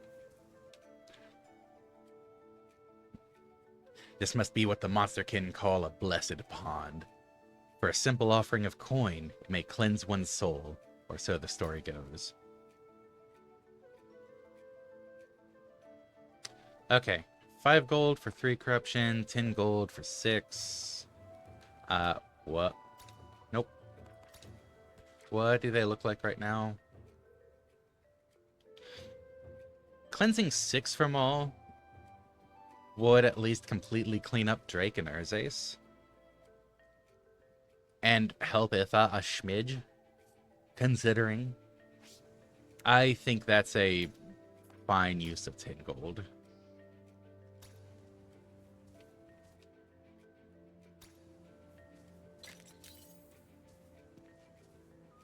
Where's that Aether to gold converter now?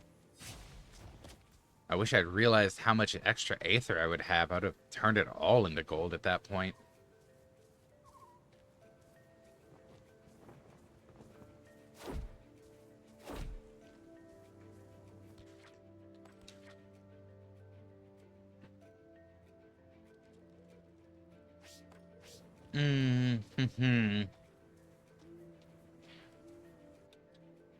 I don't want to leave this unchecked. I want to see... Let's see. Allies gain aging and +1 damage for every 3 stacks of age. Start of combat applies 3 poison to all enemies. Start of combat applies 2 sidekick to all allies. Ooh. Poison or the sidekick one could be really good.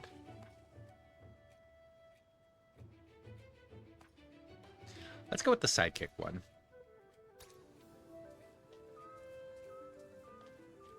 That'll be a lot of extra damage off the cuff. This is not a path. Okay. Next zone witch, or next zone loot drop rare.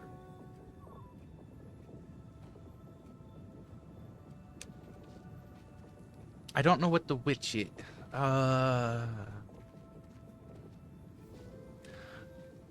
I'm going to give up the rare loot drop to see what the witch is.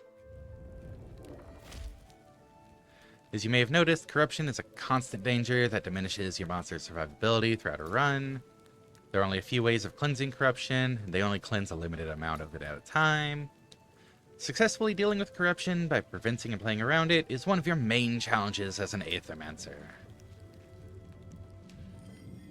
That's a monster shrine. So it would only start off with Toxic Slash and Healing Slime. Huh. But still, nope.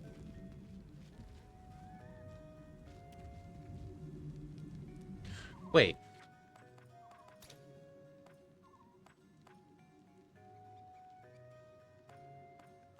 I didn't actually lose any of those. Was I that concerned over nothing for that? Did it mean Monster Soul is in one of these items? Oh.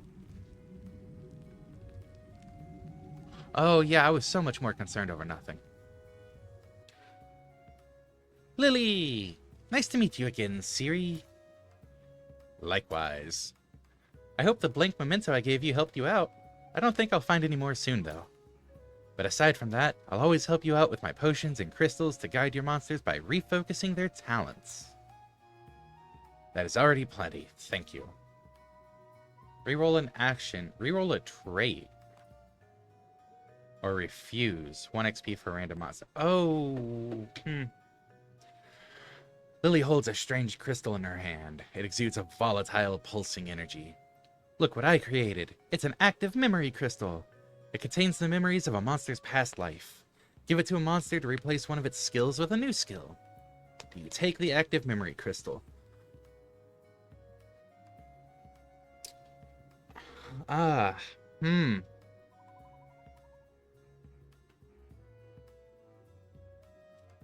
don't know. I don't know, like, enough actions or traits that there are.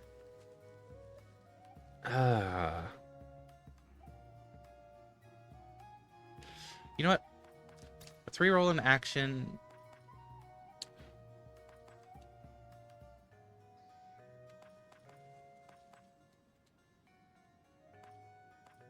Because I'm thinking of rerolling Aqua Pounce. If it lets me choose.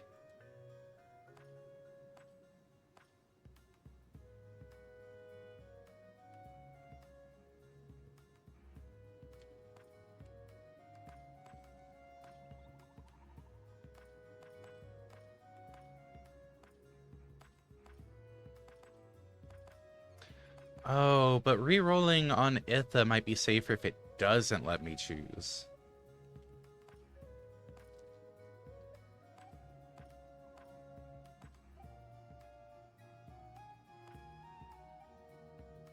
Because if nothing else, even if I lose Roar, I'll have Safeguard. It will make True Grit useless, though. Because if I lose Roar, I don't have the redirect.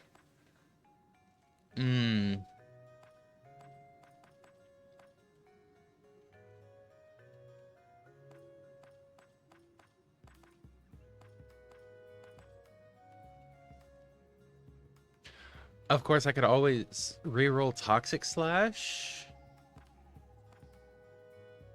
Because it uses up Earth, and that Earth is not free. It is getting used for either Crystallize or Vampiric Seed.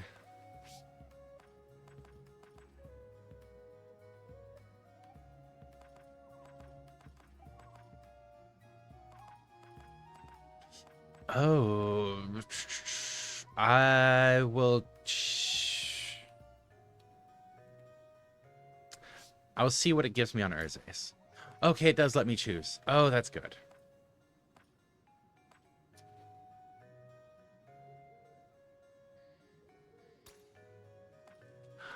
Do you want me to re-roll Toxic Slash, Drake? Or Fire Claws, really. Either one. Or do you want to hold on to both of those?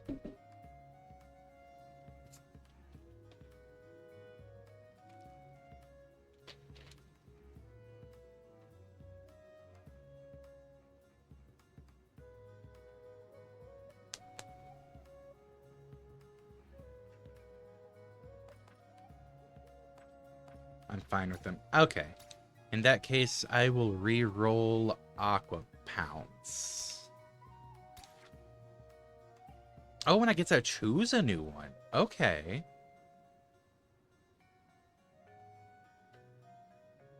On Interrupt? Triggers when an enemy action is interrupted. Actions get interrupted when the enemy is staggered, killed, or when the enemy lacks the Aether required to pay for the Aether's cost. Oh, so if that staggers, I just gain 2 Psychic. Interesting.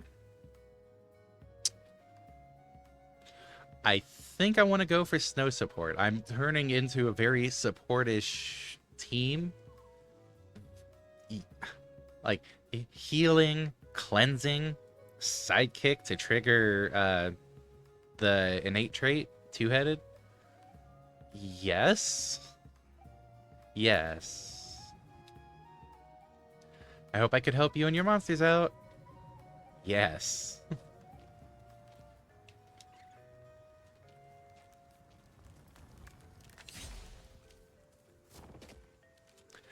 This is a champion monster. You face them at the end of each biome. They are tougher, have more skills, and use 2 actions each turn. You have to defeat them to advance to the next biome.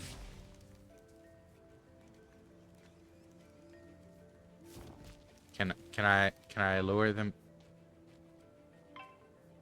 Can I lure them over? I don't think so. 15? Ooh, boy.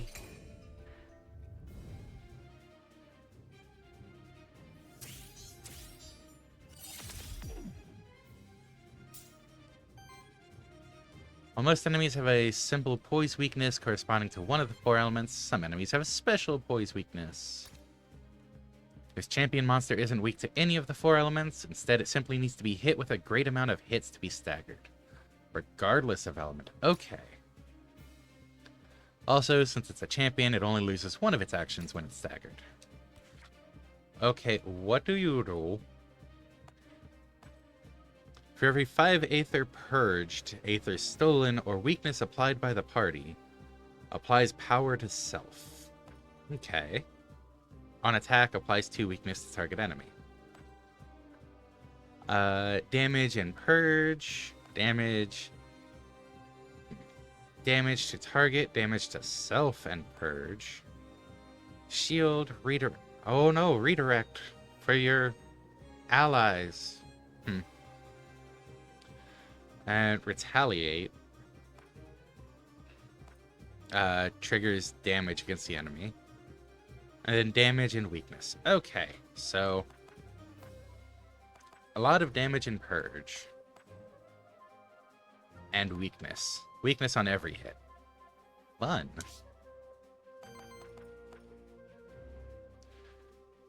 So I can't snow support because I need 2 water, 1 wind. We currently have 1 water and no wind.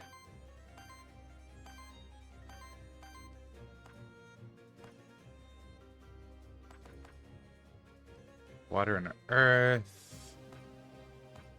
Do currently have 2 earth, so I could actually Thorn. No, I can't do both because I only have 1 water.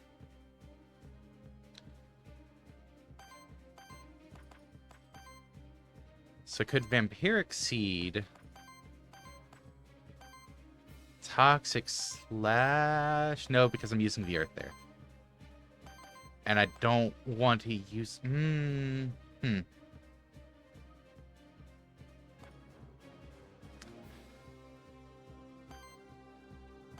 Yeah, no, I think I'm going to Vampiric Seed and then just basic.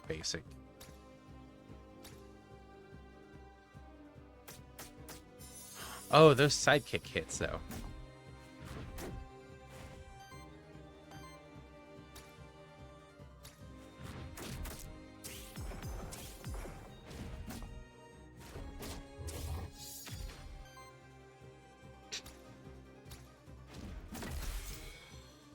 And that's a stagger already.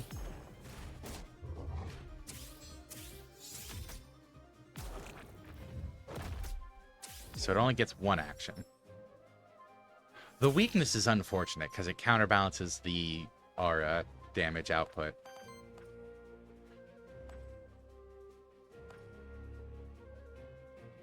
Heals, cleanses, and applies to sidekick. The cleanse would be good.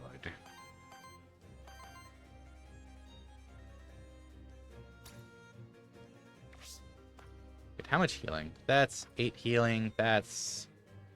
Well, 8 times 3. That's 24 healing. That's 36 healing. Oh, wow. I wouldn't be able to use Thorns, though, because I would use up the water.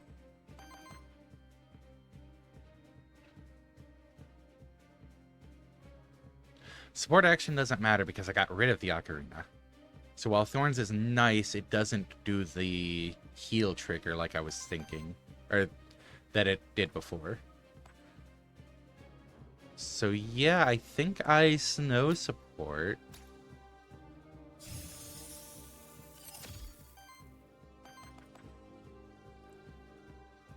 And then I can crystallize.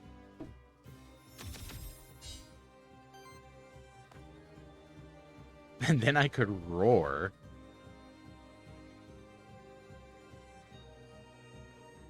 That's a very defensive round if I don't at least attack.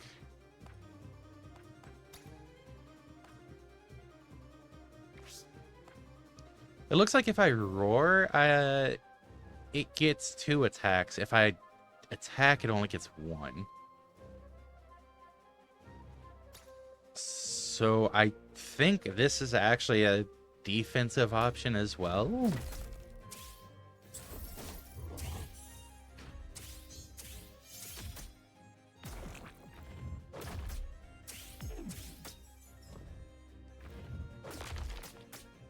I was mistaken on how to read that. Okay.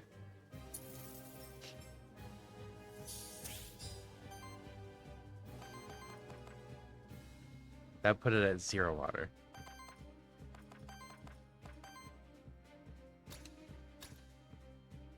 Nope, we're going this route this time.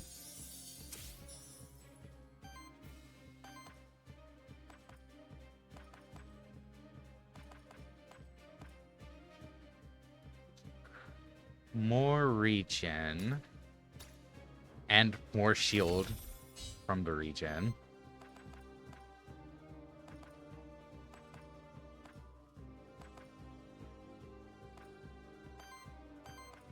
Thorns is free.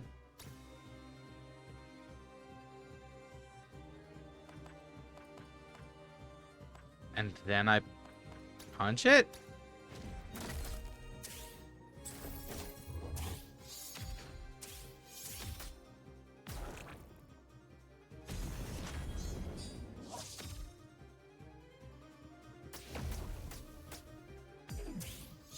Ow.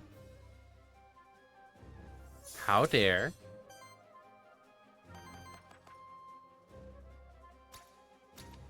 Snow support to heal him back up. Yeah.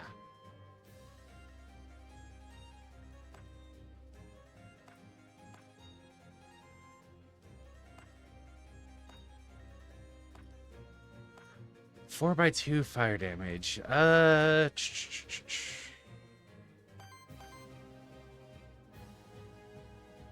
think I'm set on regen for now.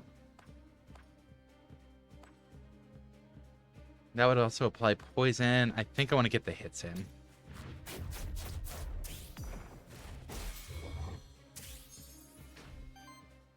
That stagger is nice. Thorns.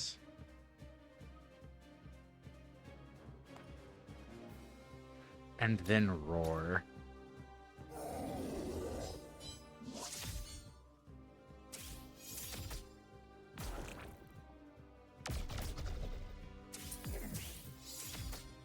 That way, all of those hits on me retaliates on it. Wait, sidekick triggers on the retaliation. Oh. Okay. Okay, cool. Boss bonus, yeah. Combat duration. Aether generated. Yeah, Aether is generating a lot of Aether now with the basic attack generating 3. 125 damage dealt. Wow. Damage healed. Okay. Yeah, that's a solid amount of bonuses there. Still haven't made it to Worthiness 2 on any of them. Ooh, 2 experience because of boss, I'm assuming. On crit, shields the ally with the lowest amount of shield for 3. Oh, the healing of regeneration stacks is reduced by 1, though. but an additional stack is applied.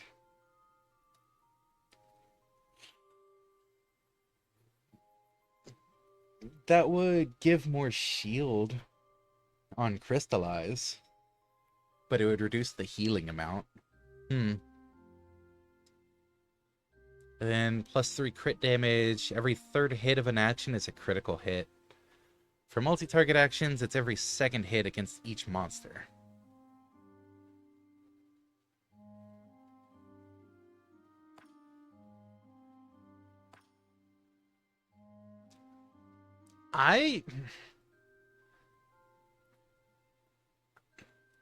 The regeneration value seems more important to me than the regen stacks, personally. I think I would re-roll on this.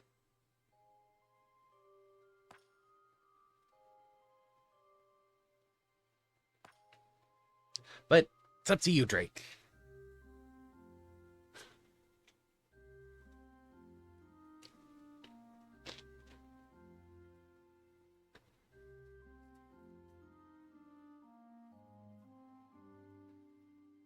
Like, it increases the overall healing, I get that. It's just, it makes it take longer to get that healing, and that's not necessarily a good thing.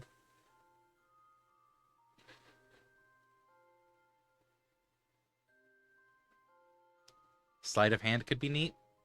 Sleight of hand could be neat. Want it then? Because I know the Fire Claw's attack does 4 hits of 2. So it does get a guaranteed crit on that.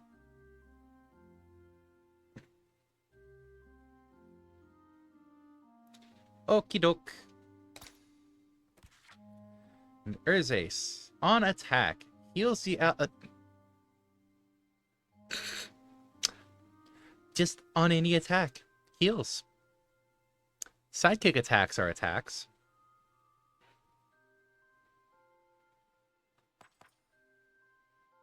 Huh.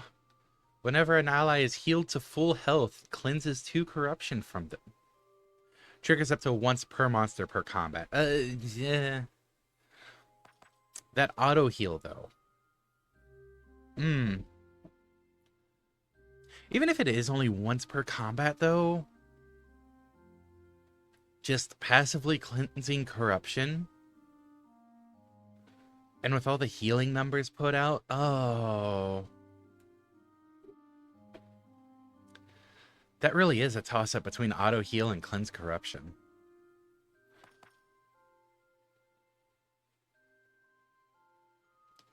This gets more healing out per attack. I think I have to go with corruption, because corruption is going to become an issue.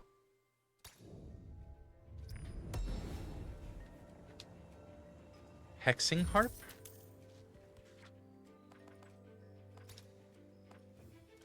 Purges 2 enemy Aethers. Ooh.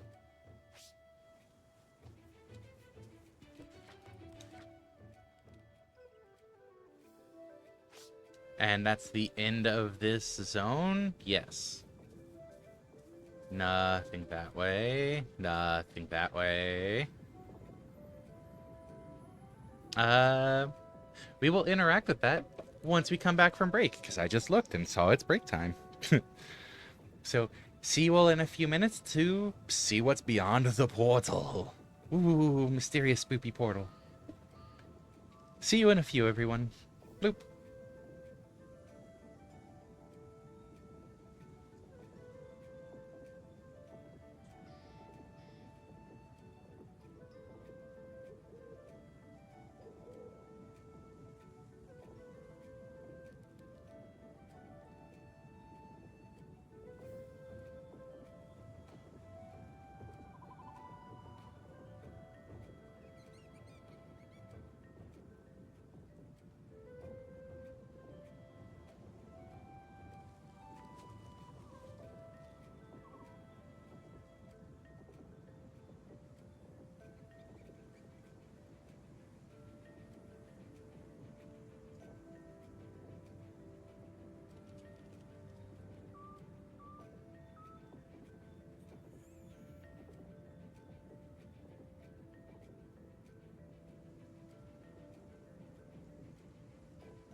rare. The loudest of rare.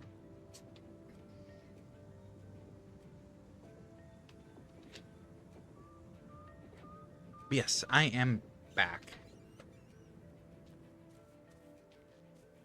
Actually, before I go on, does Lily have anything else to say? They? Does not. Lily does not. Oh, the rare. All the time. So, what is beyond the veil? You've entered the rest site. This is a safe place in between the dangerous biomes of the void. Yee, a hydrate. Thanks for the hydrate. The cauldron you see there is a monster meal, specially prepared for your monsters. Will cleanse a large amount of corruption from your monsters. Yes, please. 15. Wow. No. Your wares are quite specialized. Only the best, of course. You get your gold's worth when you come to me. How did you happen to come across them, actually? Oh, there are many things to be found in the void, just ripe for the taking. And the souls? As I always say, many things are known to us. I see. Care to buy anything? Ooh, end of combat cleanses 3 corruption from self. On action, chance to generate random Aether. That's really good. Increases damage of each hit by 1. Wow. Oh, there's epic, huh? Evasion, wind damage, evasion again, healing. Not like I have the money for it. Monster soul, not that I need it. Void crystal generates wild Aether. And bonus experience. I could get 2 bonus experience. How relevant would that be? Oh, I can see it right there.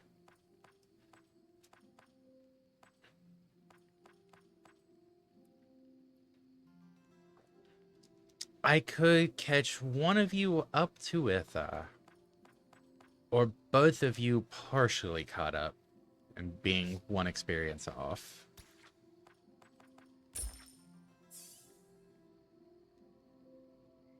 Wait, what? Oh, it's to a random monster. And it costs more now. I misread. I also shouldn't be surprised that it costs more on the next purchase. Well, that plan backfired.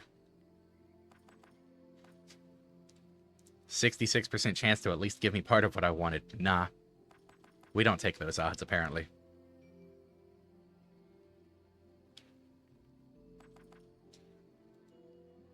Initial weakness and poison hit.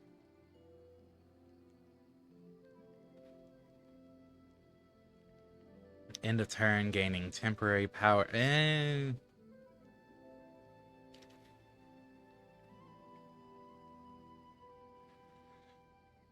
I mean, the temporary power, kind of neat. The guaranteed +1, though, and the chance to generate random Aether, yeah, I think that's slightly better.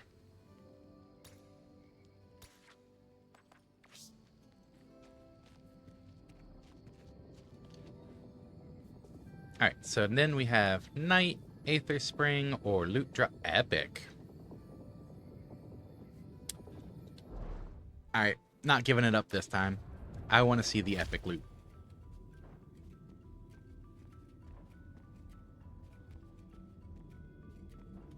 Well, that's a nice aesthetics change.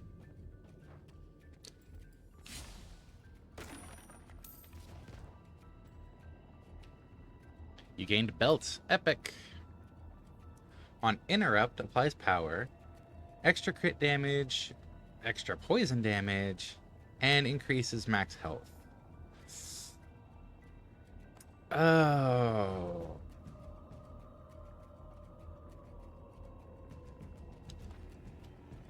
Like the crit and poison, like all three of those would actually be solid for what you're going for.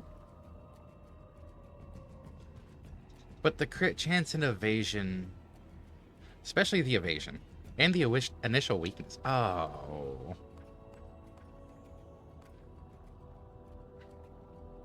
It's interesting, but not good enough. Compared to a rare or a common. Huh. 15 gold, though.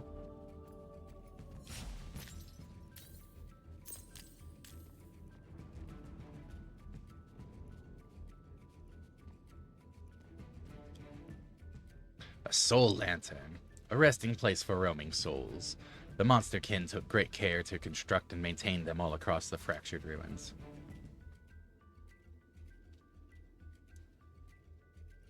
If you release a soul, you lose one soul, but the thankful soul will allow you to choose one of your monsters to increase their max health by 5. If you take a soul, you simply gain one soul instead, which may lead you release a soul. Yes.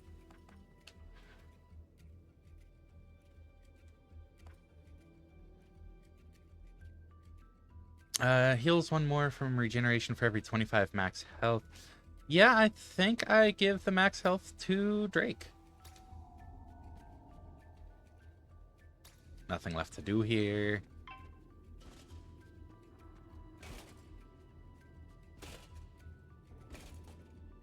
Is that carrying a cauldron on its back? That's kind of cute. Nope, nope, nope.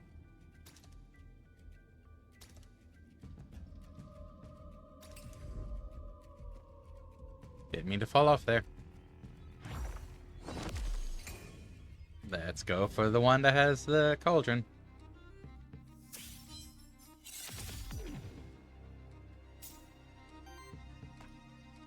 Okay, excuse me? What am I looking at? A grimoire. Well, makes sense. Living Tome. Whenever your allies spend 2 Aether of each element, Unleash Tome may be used once.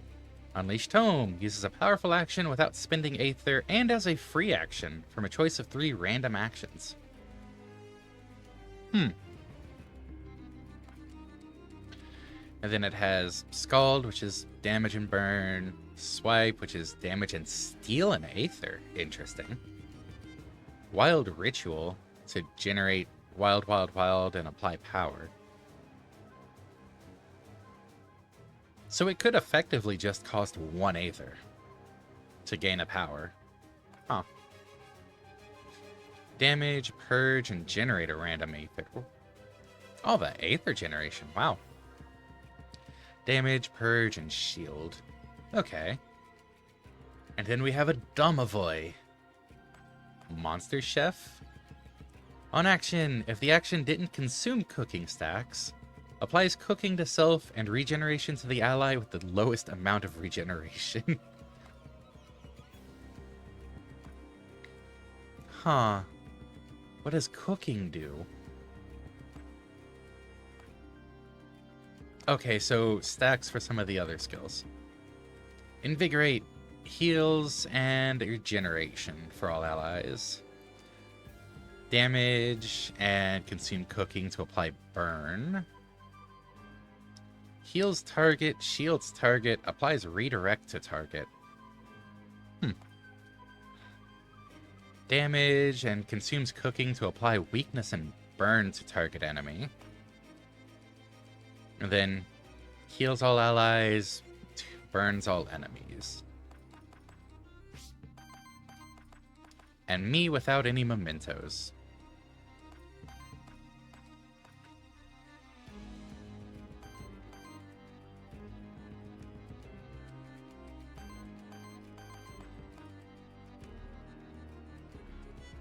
Let's see. I only have 1 earth, 1 water, so it's not like I'll be getting thorns out.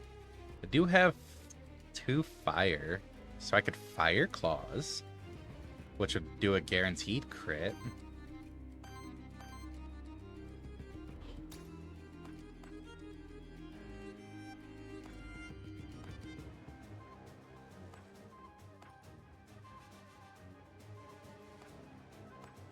Why does it have all of those marks? Whenever your allies spend 2 Aether of each... Okay, so it's checking for the traits.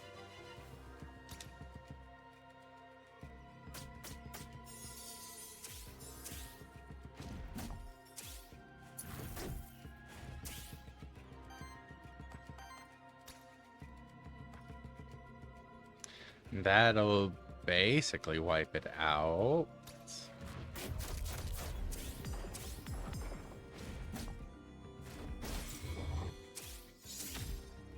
Oh, it did wipe it out with the crits.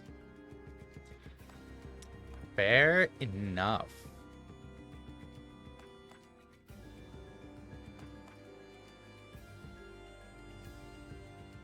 And I could Ice Smash. Or Basic.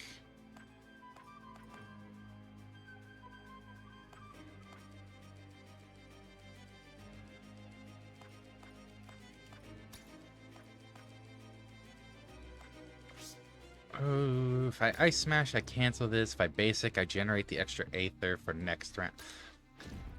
I'll go ahead and just stagger.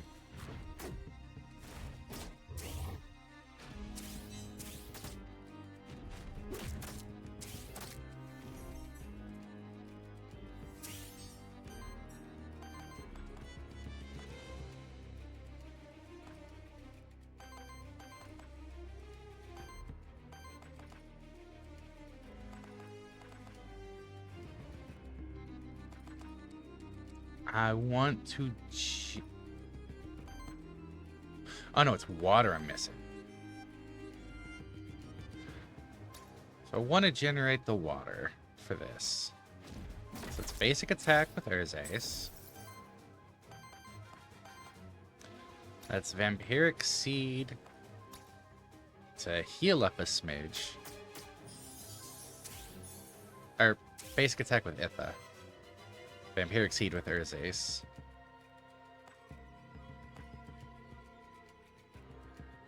Then Crystallize? Yeah, I think Crystallize. Little bit of protection.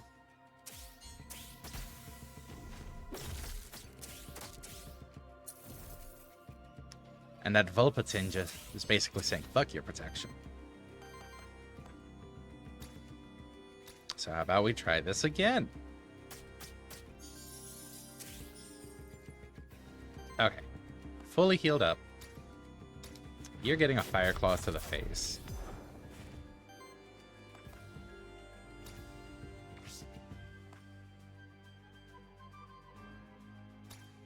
Let's try Roar. See how much damage I can tank off of that.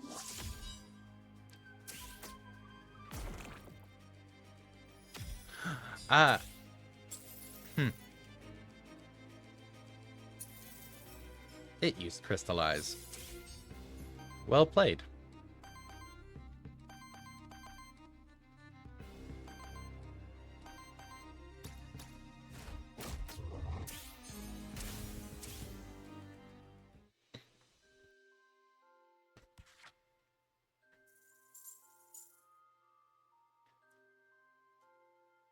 Combat duration slowed down a bit. That's still a ton of damage coming out.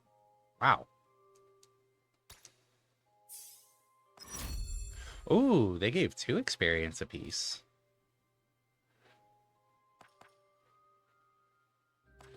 Okay. Heals target ally. Cleanses debuffs from that ally. Then if it has no debuffs, apply Age. We're not using Age for anything at the moment, though.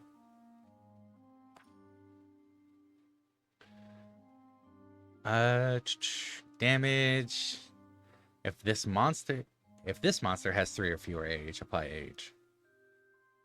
If it has enough Age, deal extra damage. Oh. Interesting. But it uses up Earth. And we already have enough Earth. And then the heal target, shield target, apply redirect to target.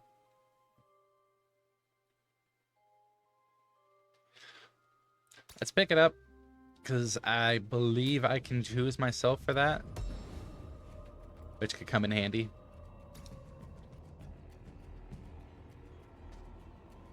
If I didn't want the epic belt, I'm not taking the common belt. That's pretty straightforward, I would say. You know what? Yeah, let's keep coming this way. I can fast travel on the map.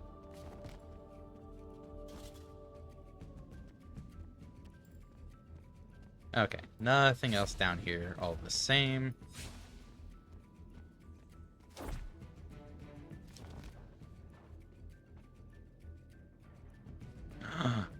That looks like a Narga Kuga.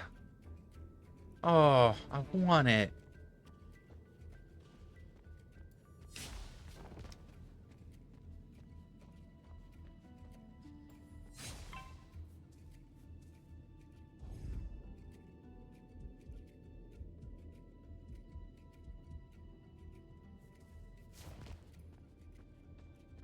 Okay, that's a dead end.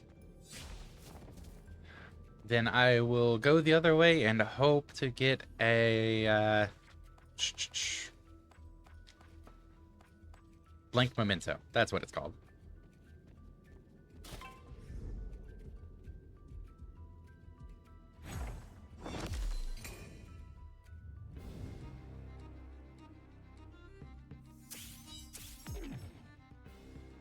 Well, it doesn't look like a Nargacuga now.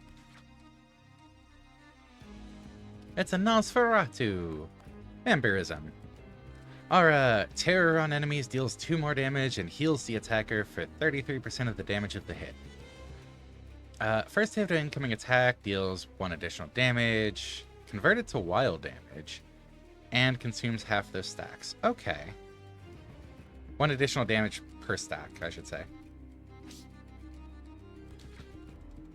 Helps if I look at its attacks.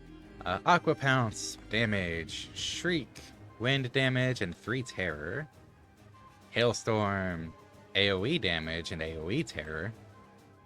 Frightful Lightning, damage and then terror to everyone else. Who'd have thought?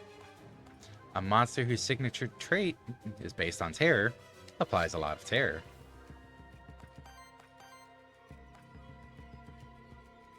So I didn't get any water.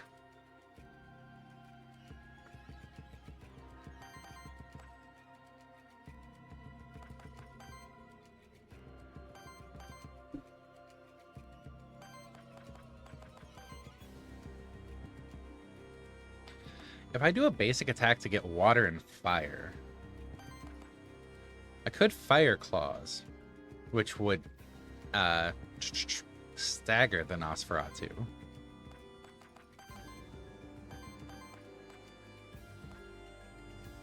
And the water would allow me to use Thorns into your Roar.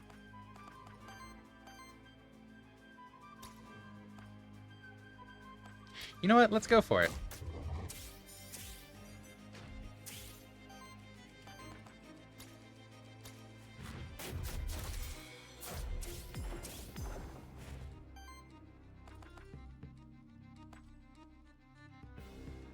Ooh, I could Snowmark instead.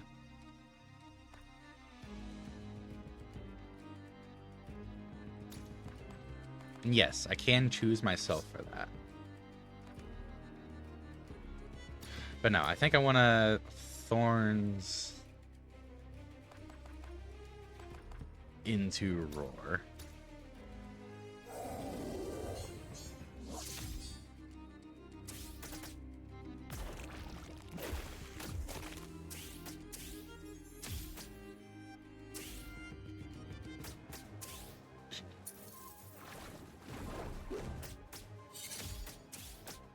Well, an attempt was made.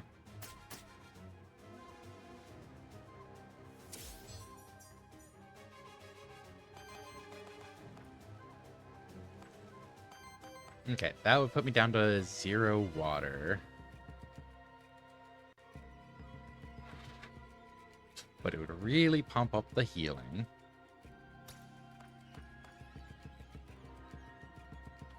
And it gets this closer to being staggered. Staggers are good.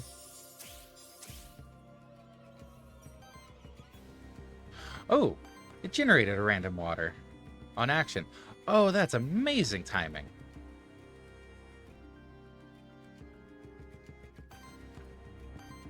So now I actually could do Thorns and Roar again. Yes, please. Yes, please.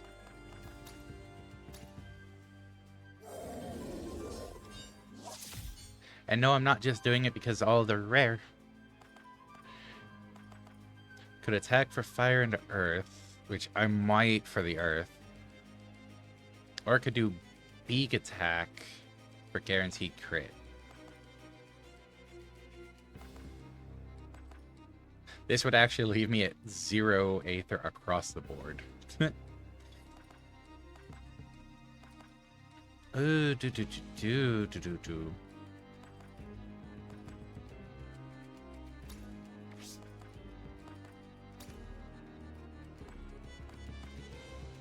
I think I'd go for the generation so that I can have an extra earth next round.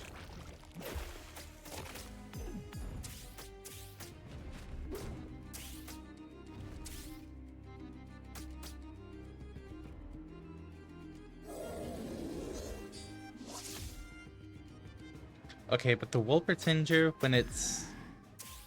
That's really low health. When it's scratching itself like that, is absolutely adorable. Okay, first, breaking you. And getting some healing out, because oh boy, does Itha need it.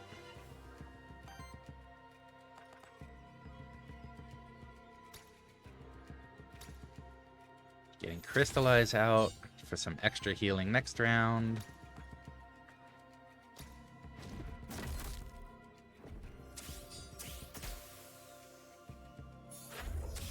And surprise, surprise, not using Roar.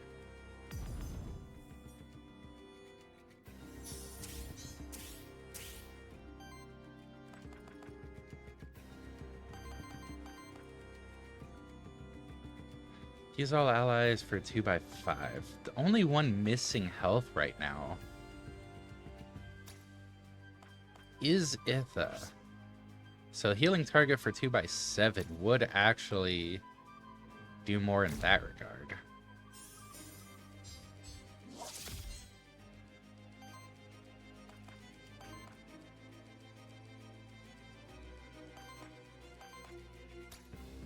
Oh, I can do both of these. Yep. Fire Fang and Fire Claws.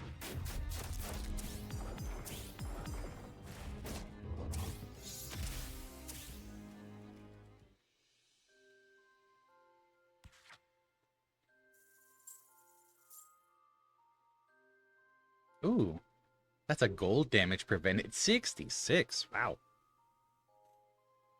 Some nice damage dealt there. Cough, cough.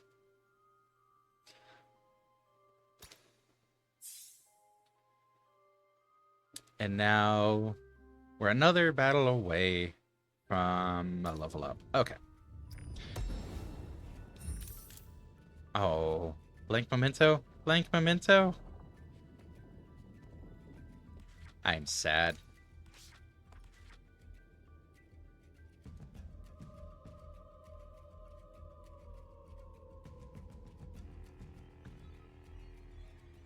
Oh, you can't travel to where the monster's at. Okay. Taking the long way.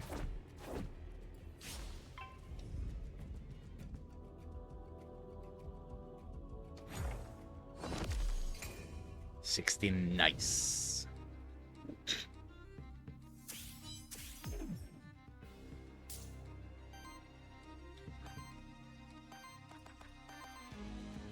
Okay, usual start, Vampiric Seed, healing, aura damage, or yeah, blood aura damage. It'll leave me with 1 fire, 1 wind.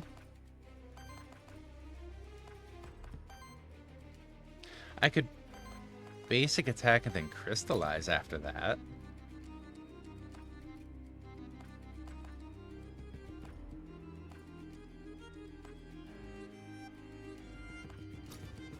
I don't want the Terra stacks to build up, so I am gonna go for the Nosferatus. Nosferatu.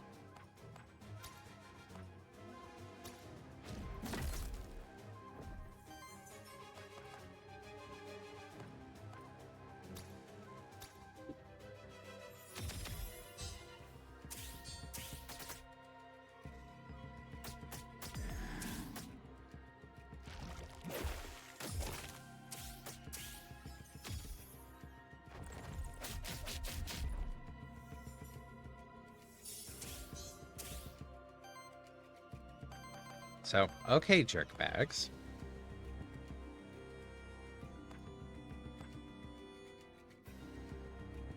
Oh, right, snow support. I don't get damage out, but it is more healing.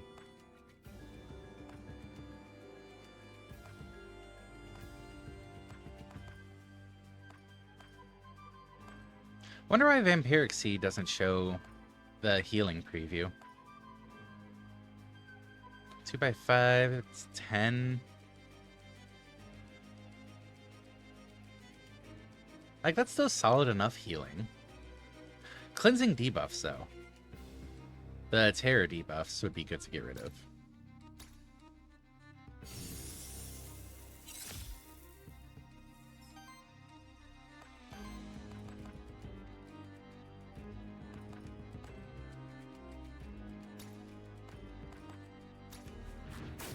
Okay. And this staggers this Nosferatu. Aura is going to obliterate it. Don't have to care about that.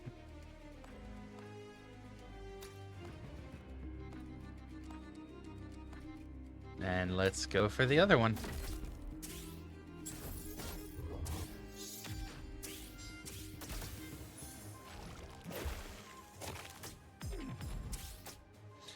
The evasion kicking in hard there. Those two misses were nice.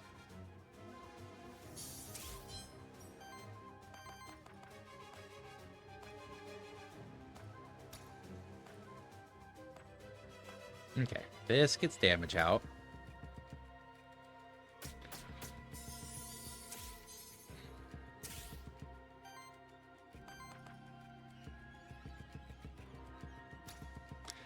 This would stagger the Nosferatu, but the Nosferatu's probably about to be dead anyways.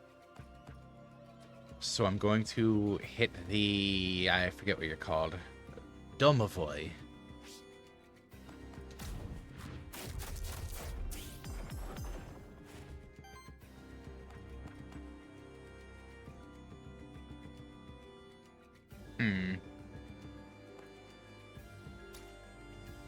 And see, this staggers the Domovoy. So that works.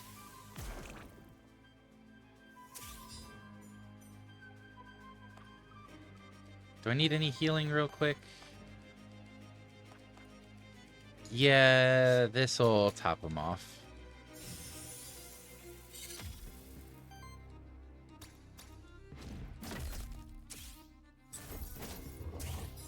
Dang, the Hearth God.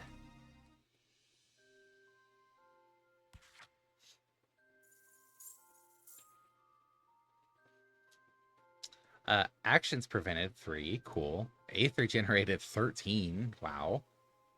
So Aether generation's actually really easy to pump up the worthiness for. If you're at plus 10 off of 13 generated, you get like one extra artifact, or one artifact that generates extra, and you can pretty easily generate a lot of Aether.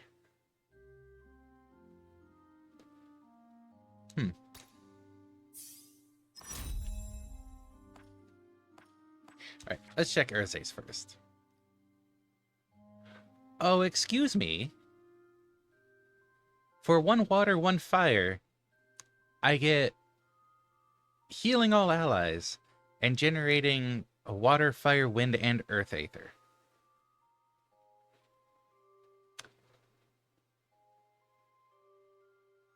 Yes?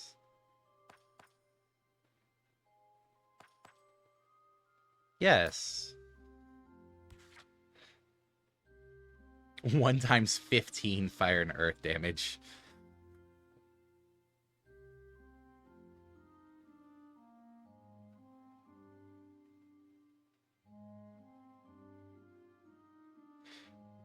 Precision Meteor.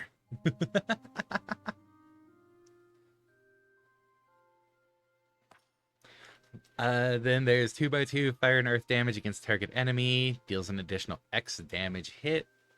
2 for each poison stack. Interesting. And then more regeneration. And generating a random Aether as a free action. I get the feeling I know what your choice is going to be, Drake. The Meteor.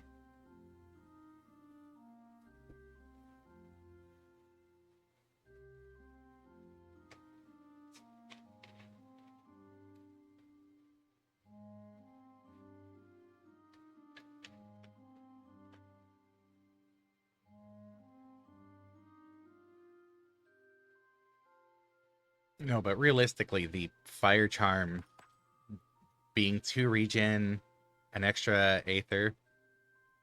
Honestly, yeah, the Meteor. Cool. I'll go with it.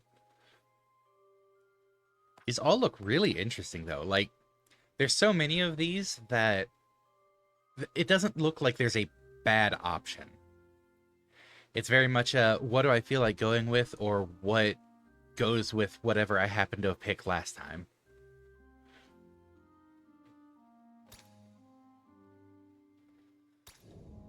Which is good to see. I think we're good on regen. I was more looking at it... Ooh, Monster Soul. I was more looking at it because it was a free action.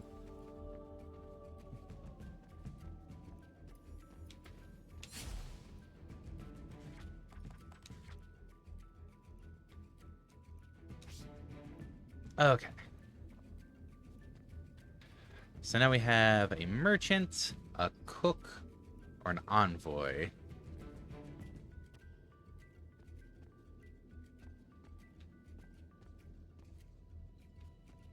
I want to check out the envoy. So best parts of the fire charm are the free action and free Aether. I mean, yeah, it's, you know, extra regen doesn't hurt, especially if we can get you to 50 max health. You good there, Itha?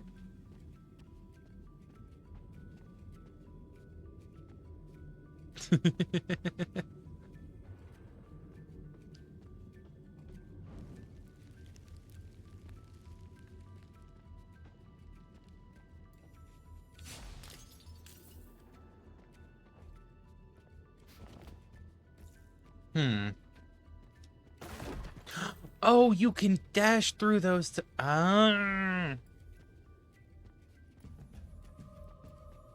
now I feel a little silly with all the wasted ones.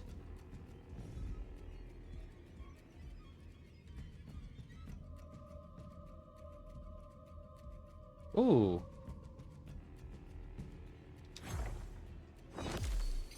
A new friendo.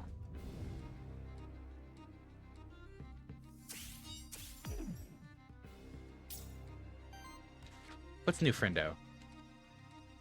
A Mephisto. Each trait is Schadenfreude? Oh. The first ally and the first enemy that use an action each turn get 2 terror or 2 burn applied to them. This monster gains +1 damage and +6% evasion for every 10 debuff stacks among all monsters in combat. That's actually really cool. Splash, water damage, and 2 terror to random enemy and random ally. Oh. Damage and burn. Damage, AoE damage and burn. Damage and 4 affliction. Applies X debuff stacks randomly chosen among the debuffs that can be applied by monsters in your party. Oh. That's interesting. So it doesn't give debuffs that you couldn't normally apply in your party. You just get extra of whatever you already could.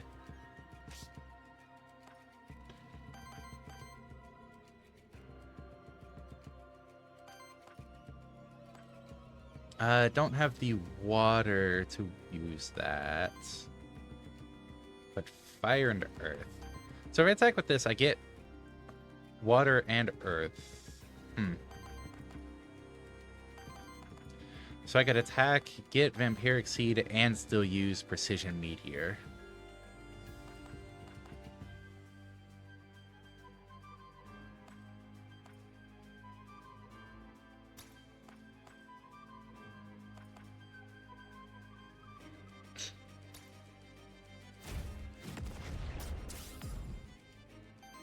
Well, okay then.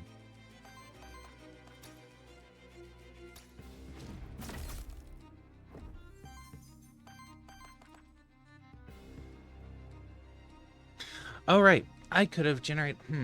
But that would only help for the other two. I think I still go for Vampiric Seed. I just need to keep Healing Brew in mind. For potentially generating Aether.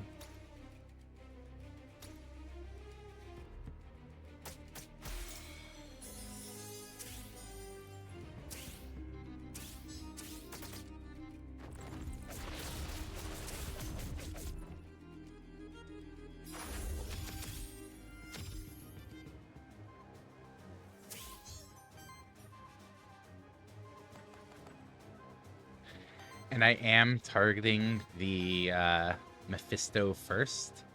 Just because the...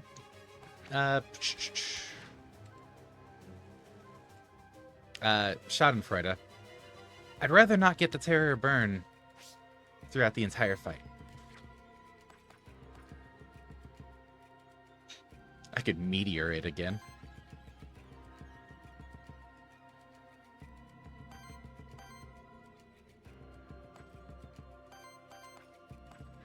Let's see. If I Thorns first, I could Snow support after. It's Water, Water, Wind. I could not Snow support after because it uses up the water. If I Roar first...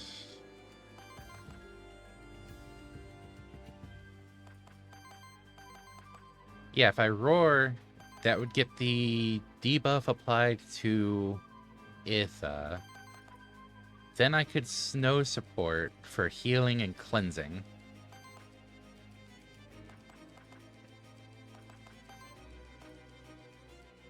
Or if I just basic attack.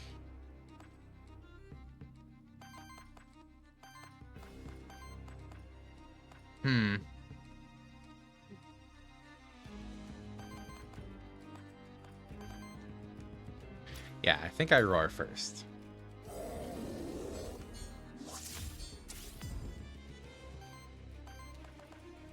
Then I Snow support, so I heal and cleanse.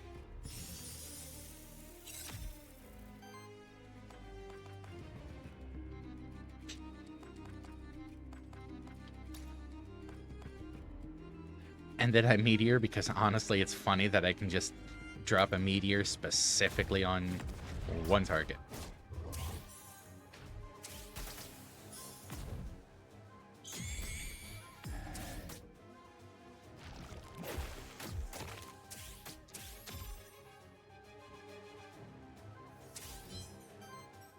Okay. So I don't actually have the water to do Healing Brew. That's funny.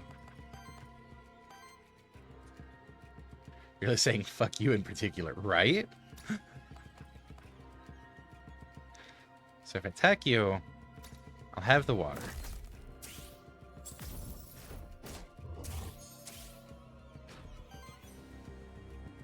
And that generated an extra water on top of that. Jeez.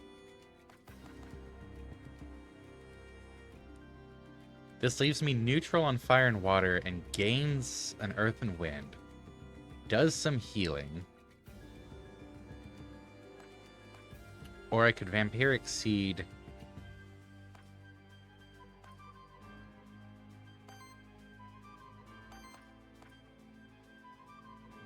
Yeah, I can Vampiric Seed with Yule, and then Fire Claws with Yule to stagger the Nosferatu.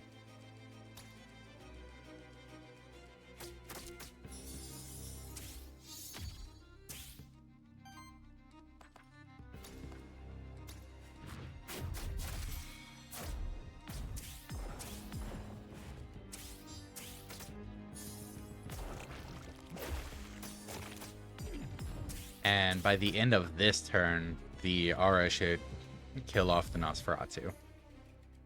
So I just need to care about the Domovoy.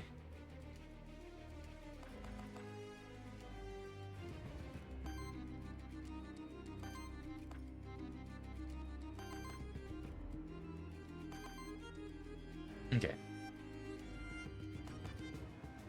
That takes a water and earth. That leaves me at 1 water. I need 2 water for this.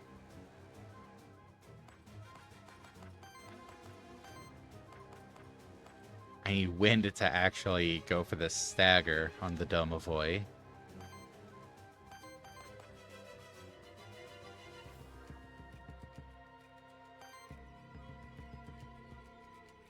Okay, so I could heal. Or I could Healing Brew, and then Meteor. And then see what that leaves me with?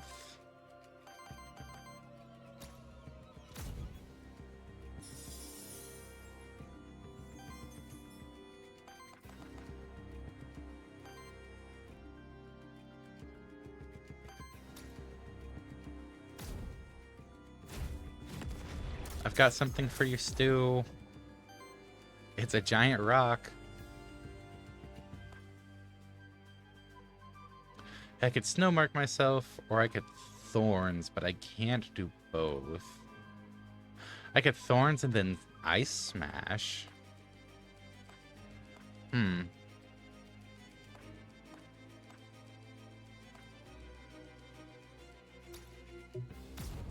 Yeah, let's try it. Thorns, ice smash.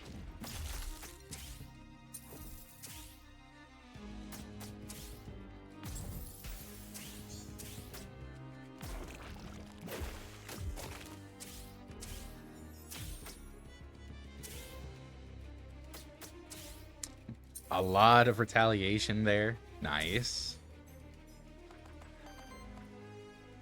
And now I just need to heal up Aether.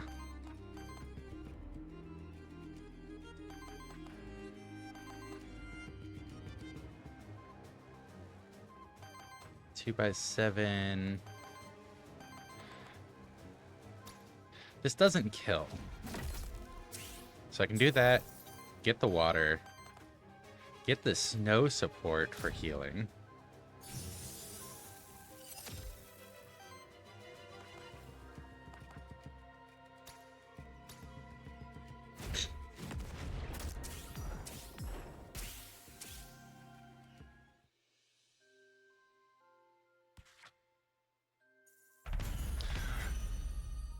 And we've got some monsters to level 2 worthiness. Okay. So their defense both, oh no, defense for Itha and damage for Urzace went up. That's a lot of gold borders. Wow. Damage prevented, actions prevented, Aether generated. Damage dealt by Drake suddenly up to over 100. Urzace got damage dealt, damage healed. 80 damage healed? Wow. Okay.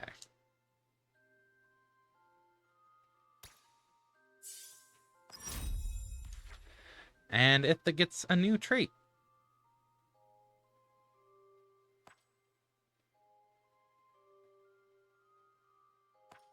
Retaliate generates random Aether.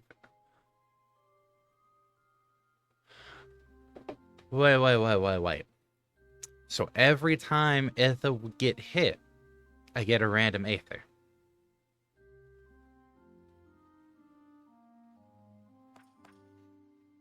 I could shield everyone for 2. I could turn all of my shielding into also applying poison, which would help with your crit chance. Or I could generate random. I think I want to go for the poison. It applies damage, it helps your crit chance, and the meteor critting deals poise damage. which would lead to stagger. Because, yeah, you get crit chance for every poison stack on enemies.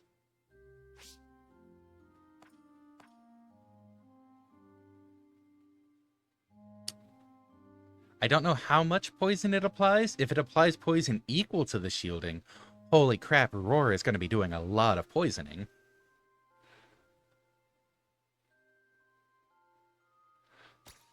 So I'm going to go with that.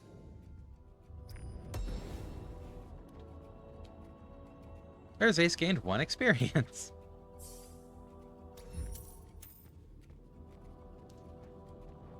Okay, that's the exit up there. Well, it's just been about time somebody came by to rescue me. Wait, are you an Aethermancer? Yes, my name is Siri. I've been meaning to contract one of your kind. You seem quite adept at handling the void, yes? I'm not for hire, sorry. How did you end up in here, anyway? I was on my evening stroll on the village outskirts. Suffice it to say, I took a wrong turn somewhere. Once I realized I was inside the void, it was already too late. You see, I'm Hector von Satan? I'm gonna go Satan. I'm known throughout the area for funding expeditions, such as the Void expedition that I've been meaning to get underway. I never actually intended to see the inside of the Void myself. I didn't imagine things to be quite so dire, truth be told. I'll be heading back towards Pilgrim's Rest then. I take it the path behind you is safe. By rescuing this character, you and your monsters have formed a bond to Pilgrim's Rest. Your monsters receive 2 Corruption Cleanse. Oh yay, Corruption Cleanse. What's the map look like? Oh, hi friend. Do my eyes deceive me? Another Aethermancer here inside the Void? I am called Alioth. They sent me here to investigate the massive void phenomenon. Are you here to assist me? Greetings, my name is Siri. I'm here on my own. The issue seemed too important to ignore. An Aethermancer operating on their own? So you weren't sent by Aquilus? How curious. No matter. Surely we can still help each other out. I take it you're proficient with artifacts, aren't you? I am indeed. They've had quite an impact on my travels. In that case, I believe I can help you out with my magic. Let me see what I have for you.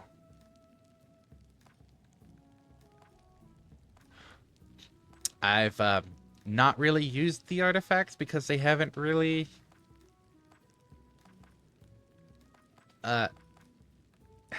needed to. I could probably do with using Hexing Heart more. Monster Flask just hasn't really come up. So I'll get the gold instead.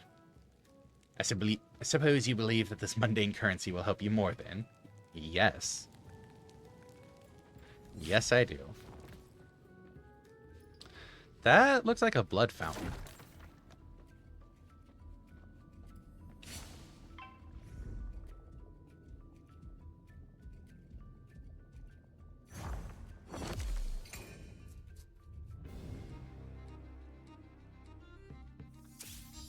I think I'm going to continue the stream until I'm done with this biome, because it looks like the boss is going to be the next room.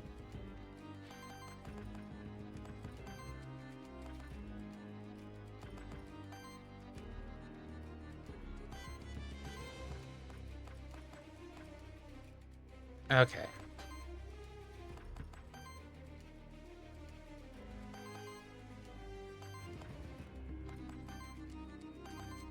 So I can roar to apply shield, basic attack for some Aether, and then fire claws and hope for crits.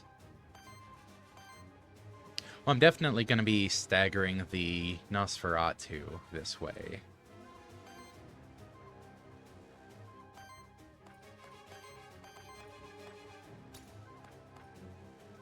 So yes. Let's hit you.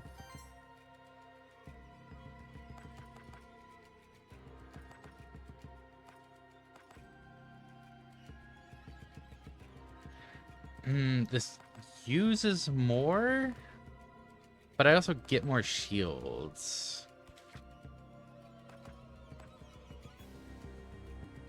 And redirect would still give me that shield. Imagine raring to shield yourself.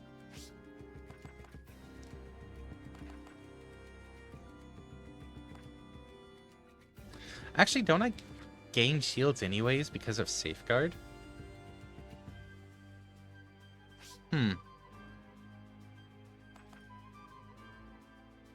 I still want to see how much shield this applies, or how much poison this applies. So this would be, what, 10 shield? And the redirect would give me 7 more, so 17?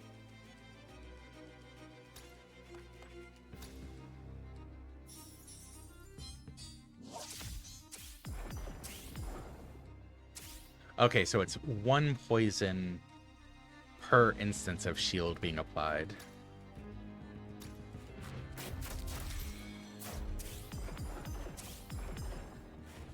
And that just dropped a lot of poison on the Nosferatu.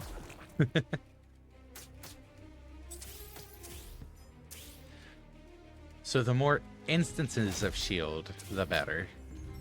Not just the raw value of shield.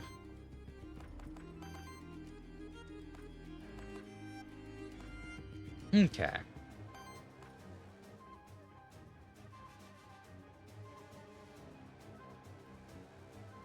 And this would actually help with that as well.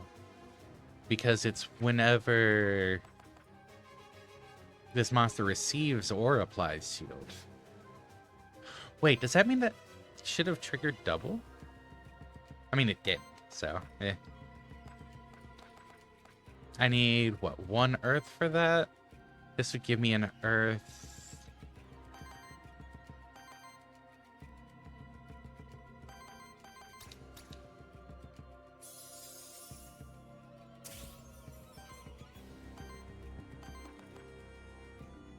These would crystallize for more potential poison.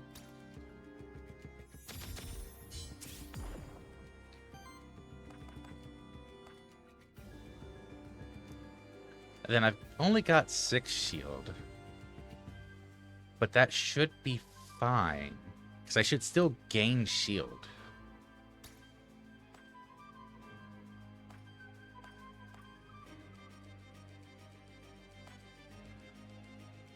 I want to do this just so I can weaken it and hopefully the aura does enough.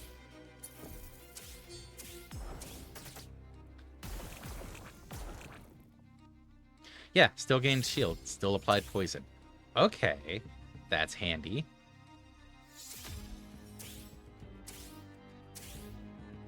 Oh, they get some free actions. Okay, they didn't get them this round.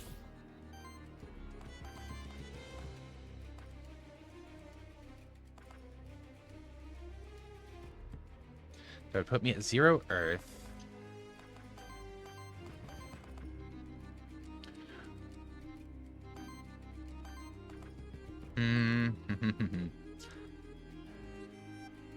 If I snow mark, that gets a bit more poison out there.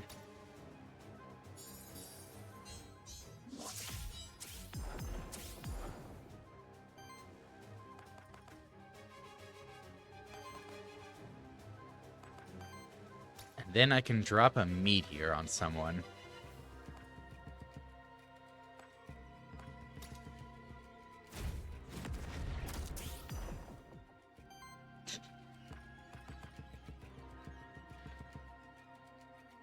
And then I heal because between the aura and the poison, that'll kill that one? Or I attack to finish... I think I attack to finish it off before it gets a chance to act.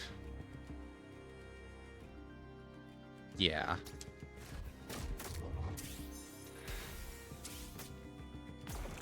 Oh, the poison would have triggered first. For some reason, I was thinking it wouldn't.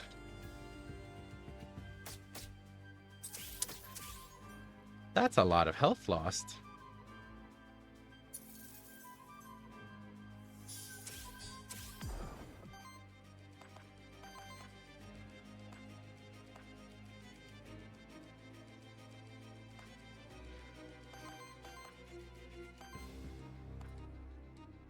Yeah, I think I do some healing here.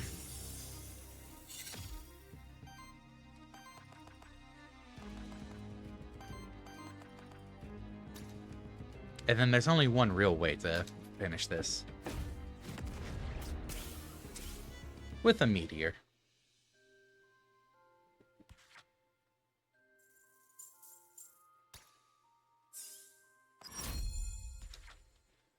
Okay, for every 100 healing of your allies, apply 2 power to each ally. Triggers up to once per combat. Oh, wow. For as long as this monster has sidekick, other allies gain +2 damage.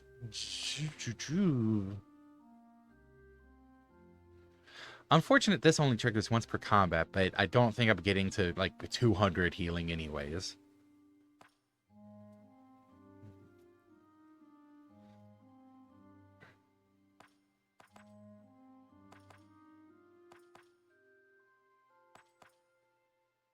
Oh, I think I go with Ascension. I think getting to 100 is easy enough to do that I don't have to rely on sidekick for the +2.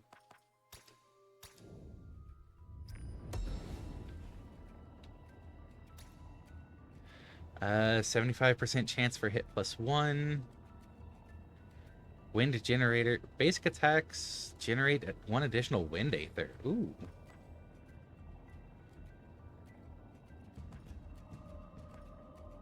And earth damage. It sounds nice, but I really like the earth generator over the wind generator. So unfortunately, it's gonna get scrapped. This must be Torment's blessing, a desperate attempt by the fortress's final commander to defend the holy city against Goltzlant's army.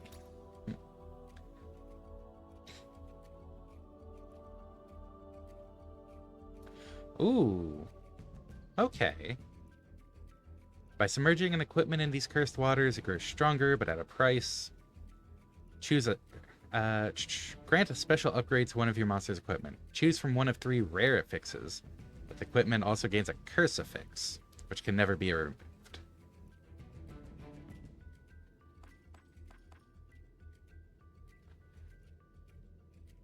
Let's try for the chain.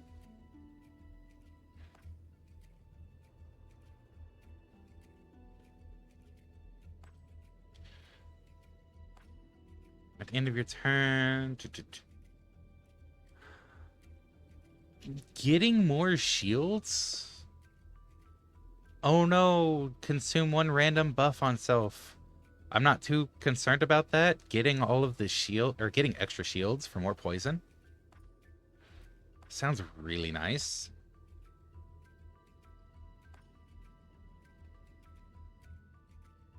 And I don't want to tear or poison myself. So, yeah, no. Shield generator. And you gain some worthiness for accepting that. Interesting.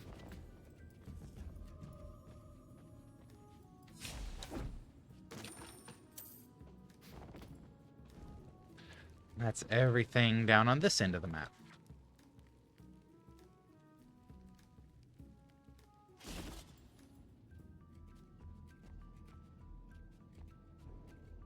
Okay.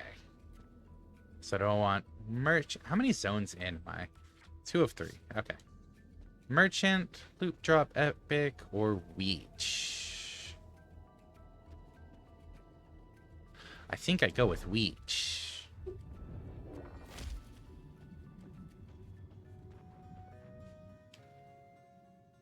Welcome to the Forbidden Fortress, Siri. Spooky, isn't it? This is where Commander Torment stood his ground against the army of Goltland many centuries ago.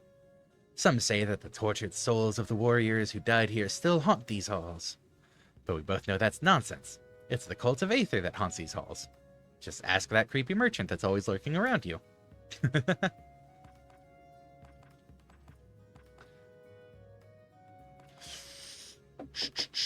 2 experience for a random monster could level you up right before the boss. So if I go into this and view... Yeah, if that 2 experience goes on you, that's a level up. Which, looking at patterns, would be an extra trait.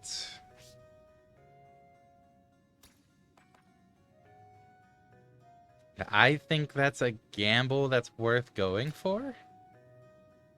Sure thing. My memory spell should bring back some past life memories for one of your monsters. One of your monsters gain 2 experience. Why is it always Itha? Itha doesn't need more extra experience. Ugh. Well, I tried. The ancient bones of a monsterkin must have died in these dungeons many centuries ago, when the fortress was still in use. Perhaps it was a smuggler who got caught trying to move Aetherium gear made in the Holy City. Severe punishments awaited those who broke the laws of the Holy City, especially while the monster deities still lived. Well, here go.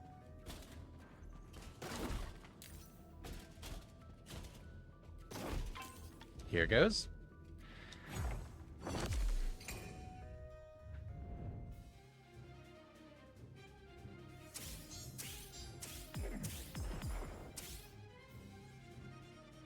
The Void has chosen water.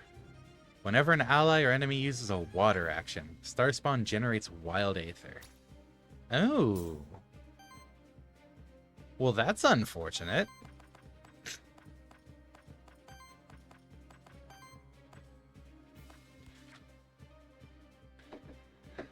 Whenever an ally or enemy uses an action of a certain element, generates wild Aether. The element is randomly chosen at the start of every round.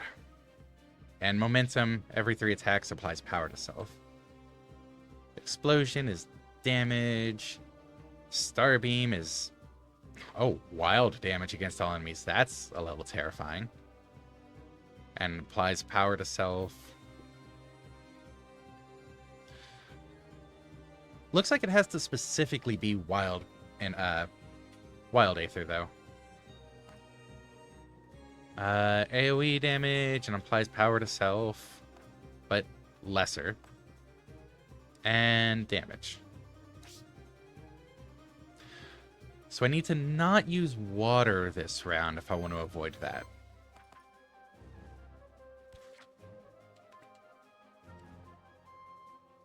Okay, it only generates 1.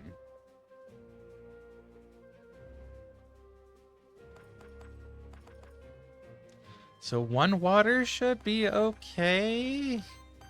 Question mark?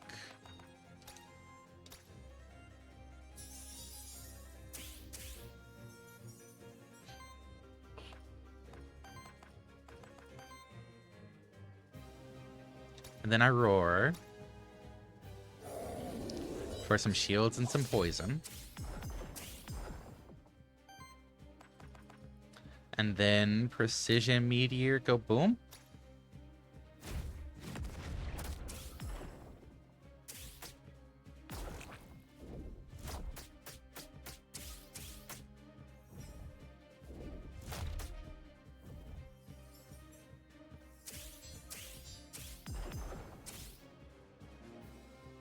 Element Earth. What? Really? Water and Earth? Those are the 2 you're gonna choose? It's a dick move, game. Dick move. But it is setting up for turns when it doesn't have water or earth. So that's nice in its own way.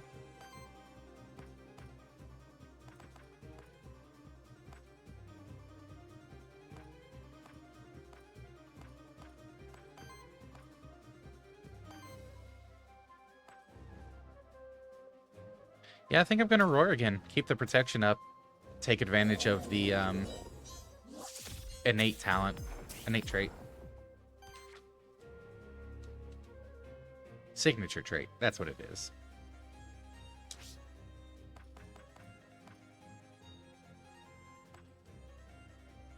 So I don't want to use Earth right now.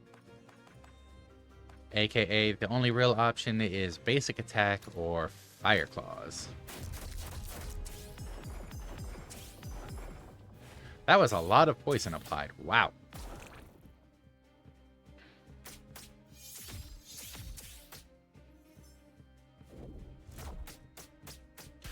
Oh. No.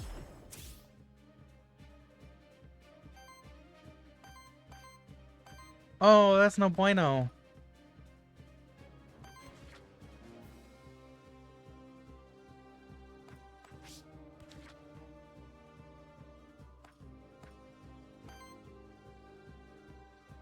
Looks like it chose water this round. Oh, okay. That. Hmm.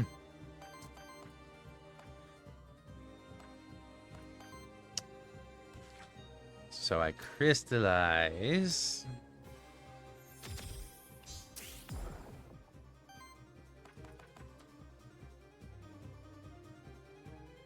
And I snow mark for all of the extra shield, heal, redirect, all the fun stuff. So when it hits me, it takes a lot of damage.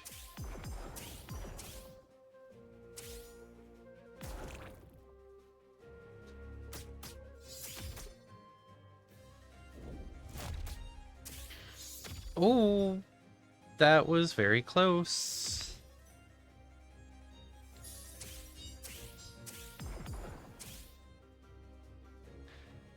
And right now, my only way to heal you also applies redirect to you.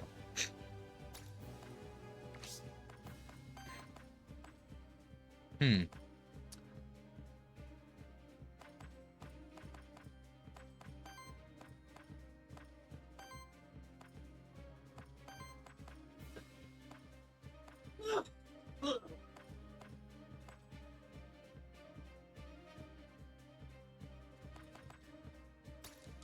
If it's doing AoE stuff anyways, the redirect isn't going to be relevant.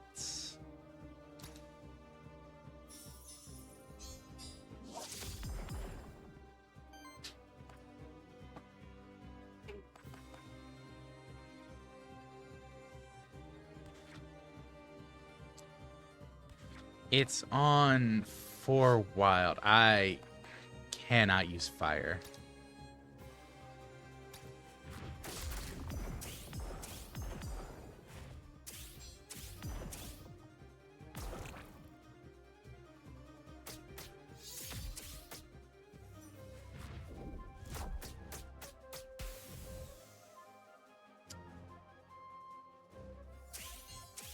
Yeah, it figures that it would do that this round. Water. All of my options are water. Well, this isn't gonna end well. It already has 5 wild anyways. So, thorns.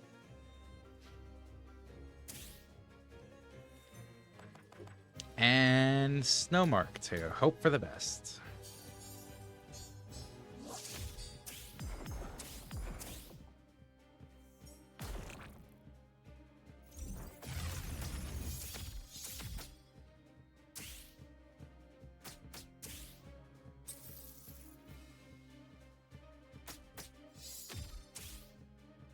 Ooh, that is some very low health.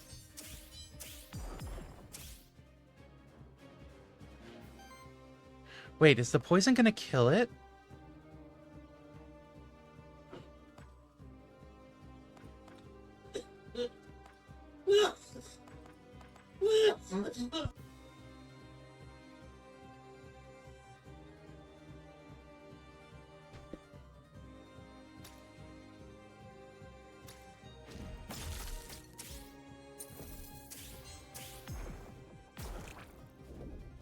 Oh no, the poison didn't kill it. Wait, it died because it dealt damage to my shield as well. It was a double knockout. That was some audible coughing. It was some audible coughing. Oh.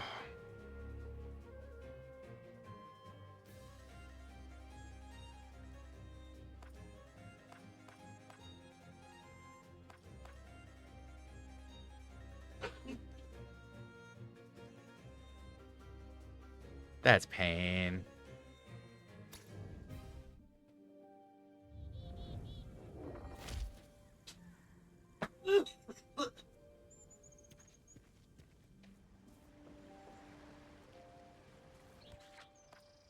Well, now we get to... Welcome to Pilgrim's Rest, home to many different characters. Some of them can offer you permanent upgrades that will benefit you on your future runs, such as the soul bonds offered by Lily the Witch. Try talking to some people and see what they have to offer you.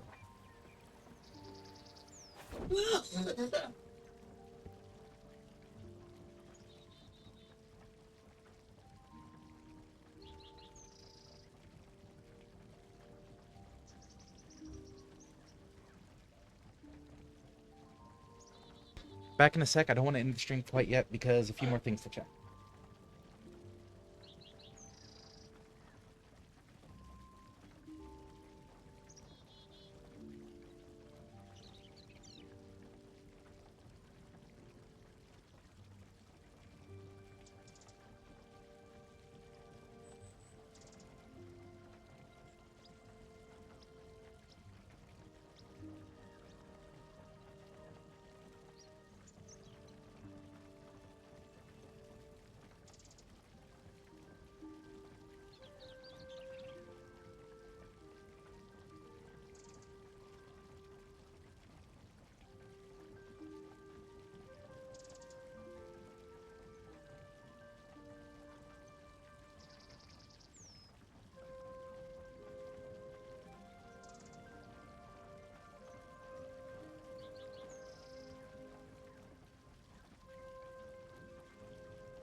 Okay, back for a few more minutes.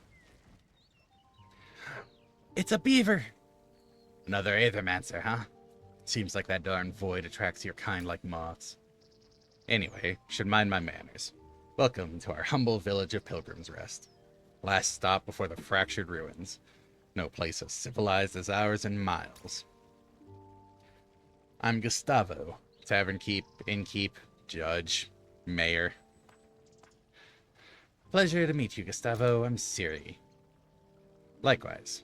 Anyways, as I was saying, another one of your kind arrived here just yesterday. They're by the cliff, just up ahead. Said they're an envoy or some such, here to study the void. Strange one. A lot of pilgrims come through here, you know. Never bothered to make the trip to the holy city myself, truth be told. But I hear it's magnificent. When it's not the end of the world, anyway. Ain't never seen two Aethermancers in a single day, though. I blanked on capybaras. Yes, that is much more accurate. I gotta get going. Just one more thing before you storm off. Did you find any Aether crystals on the way here? Perhaps. It's no secret that those crystals are valuable to our kind. Pilgrim's Rest would prosper if we had a steady supply of them. And I'm sure I could put in a good word for you with folks around here in exchange. You get what I'm saying? If I give you Aether crystals, people around here will help me out on my mission. Got it. Some of the others around here also wouldn't mind sharing their services with you in exchange for those crystals. Let me put it in plain terms. Lily the Witch and Alioth the Envoy seem interested in Aether crystals as well. But why don't you and I try to make a deal first? I'll see to the lawful distribution of those Aether crystals, as well as to your recognition as our benefactor. Yeah, let's make a deal, Gustavo. Okay. So, start with gold. Merchant will offer one additional discount. Start each run with one additional blank moments. That's tempting to grab just off the cuff without looking at others. Okay, well. Requires previous upgrade. Requires 10 different unique mementos. Previous upgrade. 10 different unique mementos. 10 different... unique mementos. Well, that makes this a very, very easy selection. More mementos. Unlocked meta upgrade memento start.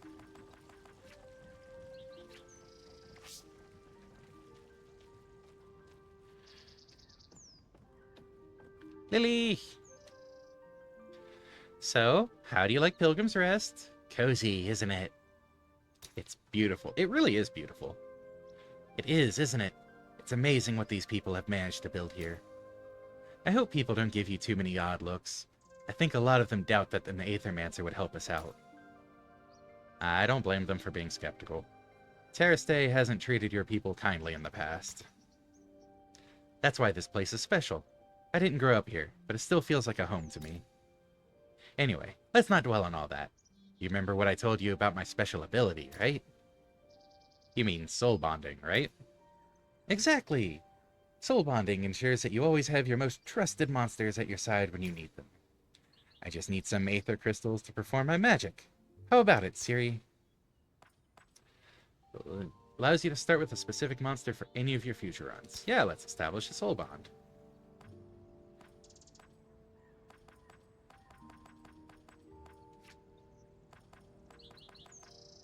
So 1, 2, 3, 4, 5, 6, 7, 8, 9, 10, 11, 12, 13, 14, 15, 16, 17. So there are 17 total?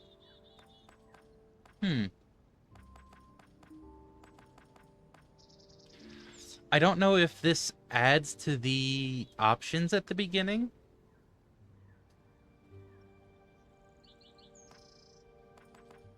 One, two, three, four, five. I don't think it does, because the upgrade that Gustavo had.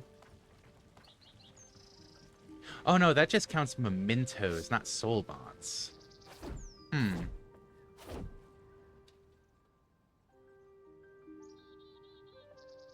Oh, but I need to have its memento to do so.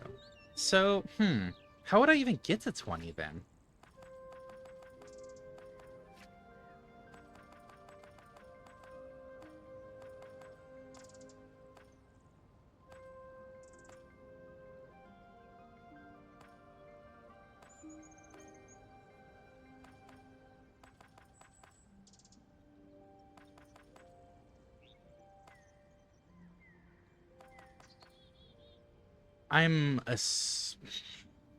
I want to say this is just to add to the possible options at the start, but I can't say for any certainty.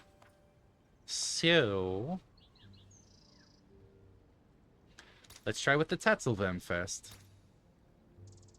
Unlocked meta upgrade, soul bond with Tatzelvem. Okay, so it just stays purchased.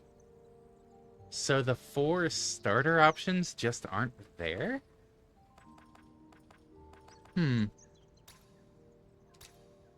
Gonna go with an ooze as well.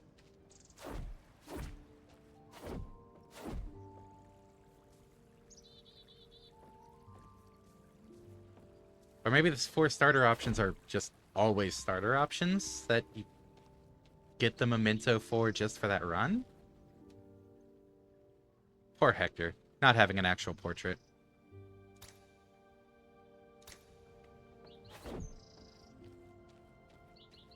There was the envoy. Could start another run. That looks, not good. Ah, I see you have found your way here, too. The void is truly treacherous, isn't it? I actually wasn't ordered to go inside, but nobody's ever made it into the council just by following orders.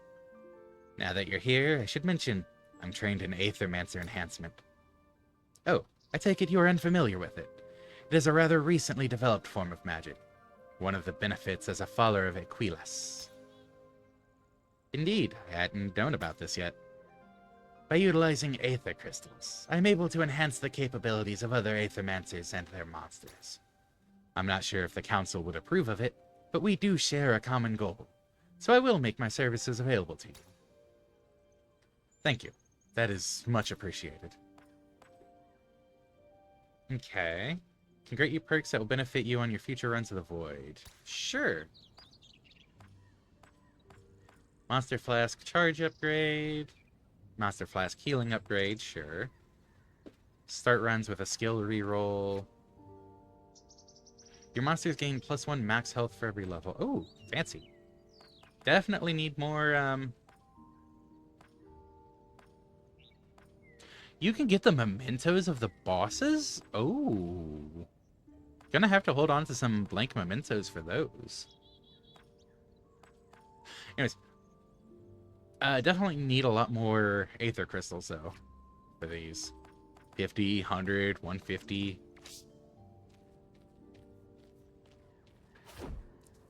And to finish this off, I'm going to look at the start of a new run.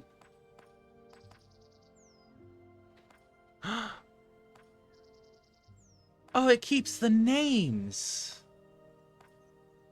That's cute.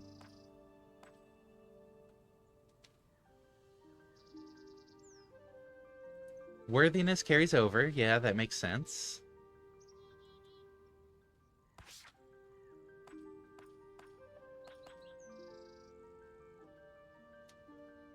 Okay. I thought it was gonna say the name of the creature on a fresh start, not what I'd nicknamed them previously. That's cute.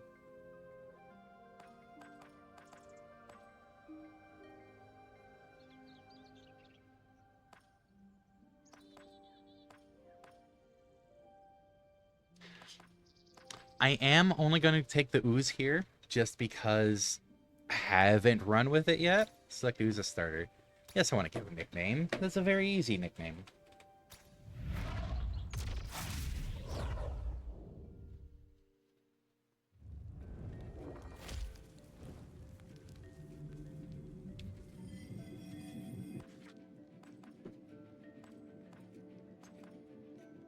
And then same reasoning as before, just because I didn't run with it before. I'm not sure what name to go with for the Vulpatinja, though.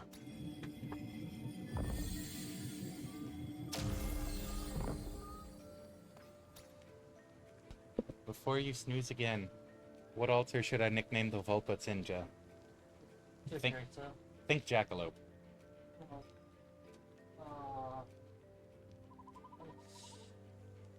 Um, that one with the crossbow. Oh, give me a second.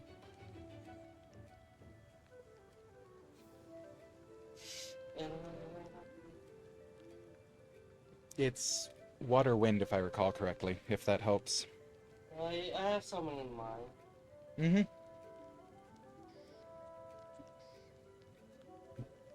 Oh. I'm getting some Sib suggestion for the Vulpatinja.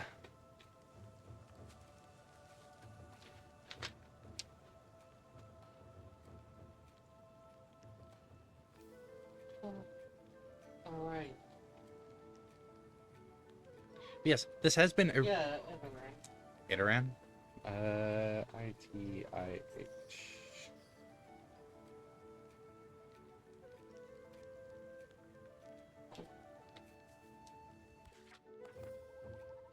Obviously, I had to name the ooze Batumi. But yeah, it's a Vulpatinja. He's a cute little bunny. With antlers and fangs and wings.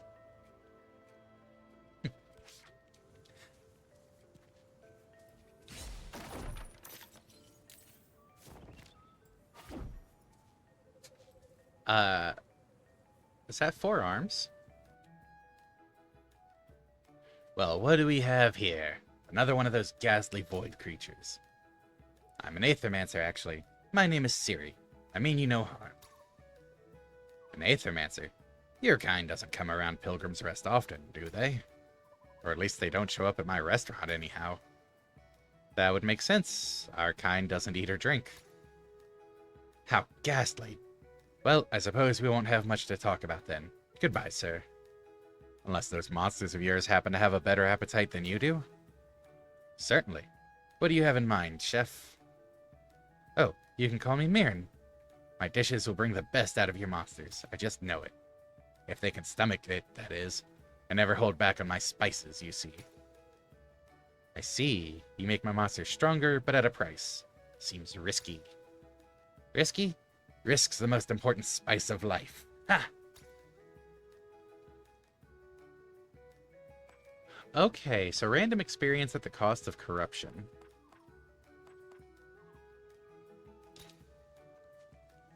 Batumi gained 3 experience. Your monster may sometimes learn Maverick skills?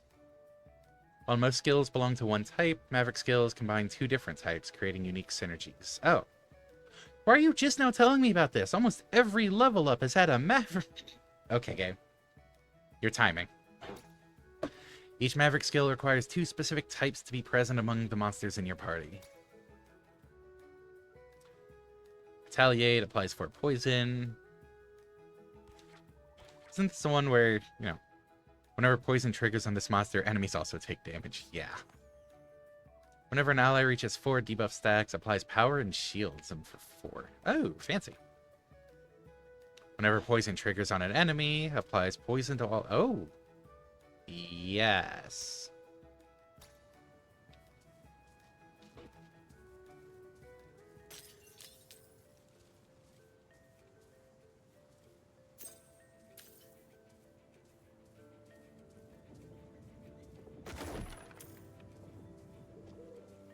Okay, so I could just bypass that fight. Let's fight there. This is a void meteorite, a fragment of a dying star that has landed here. They're quite rare. Something must have pulled it here by force. Elemental affinity perk. Basic attack to deal damage of the respective element and generate an additional aether of that element. Oh. So I need water and wind and earth and water. So extra water? Ooh.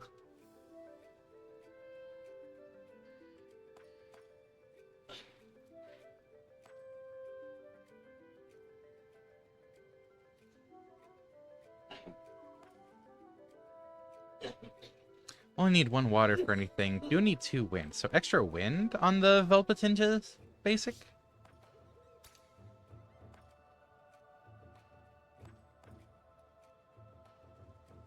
Yeah, extra wind.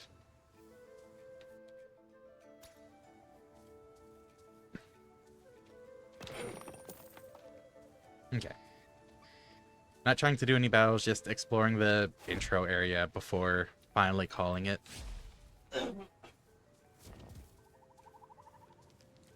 Okay, so that was a showing of Aethermancer. Really fun little game. Really curious to see what other monsters there are to potentially attract. Because seeing that you can actually make mementos of the boss monsters as well, that's really cool. Need to hold on to. How many do I have? I have 2 to start with. Okay. Plus, the mementos themselves are cute little, like, keychain, trinkets. And that's adorable.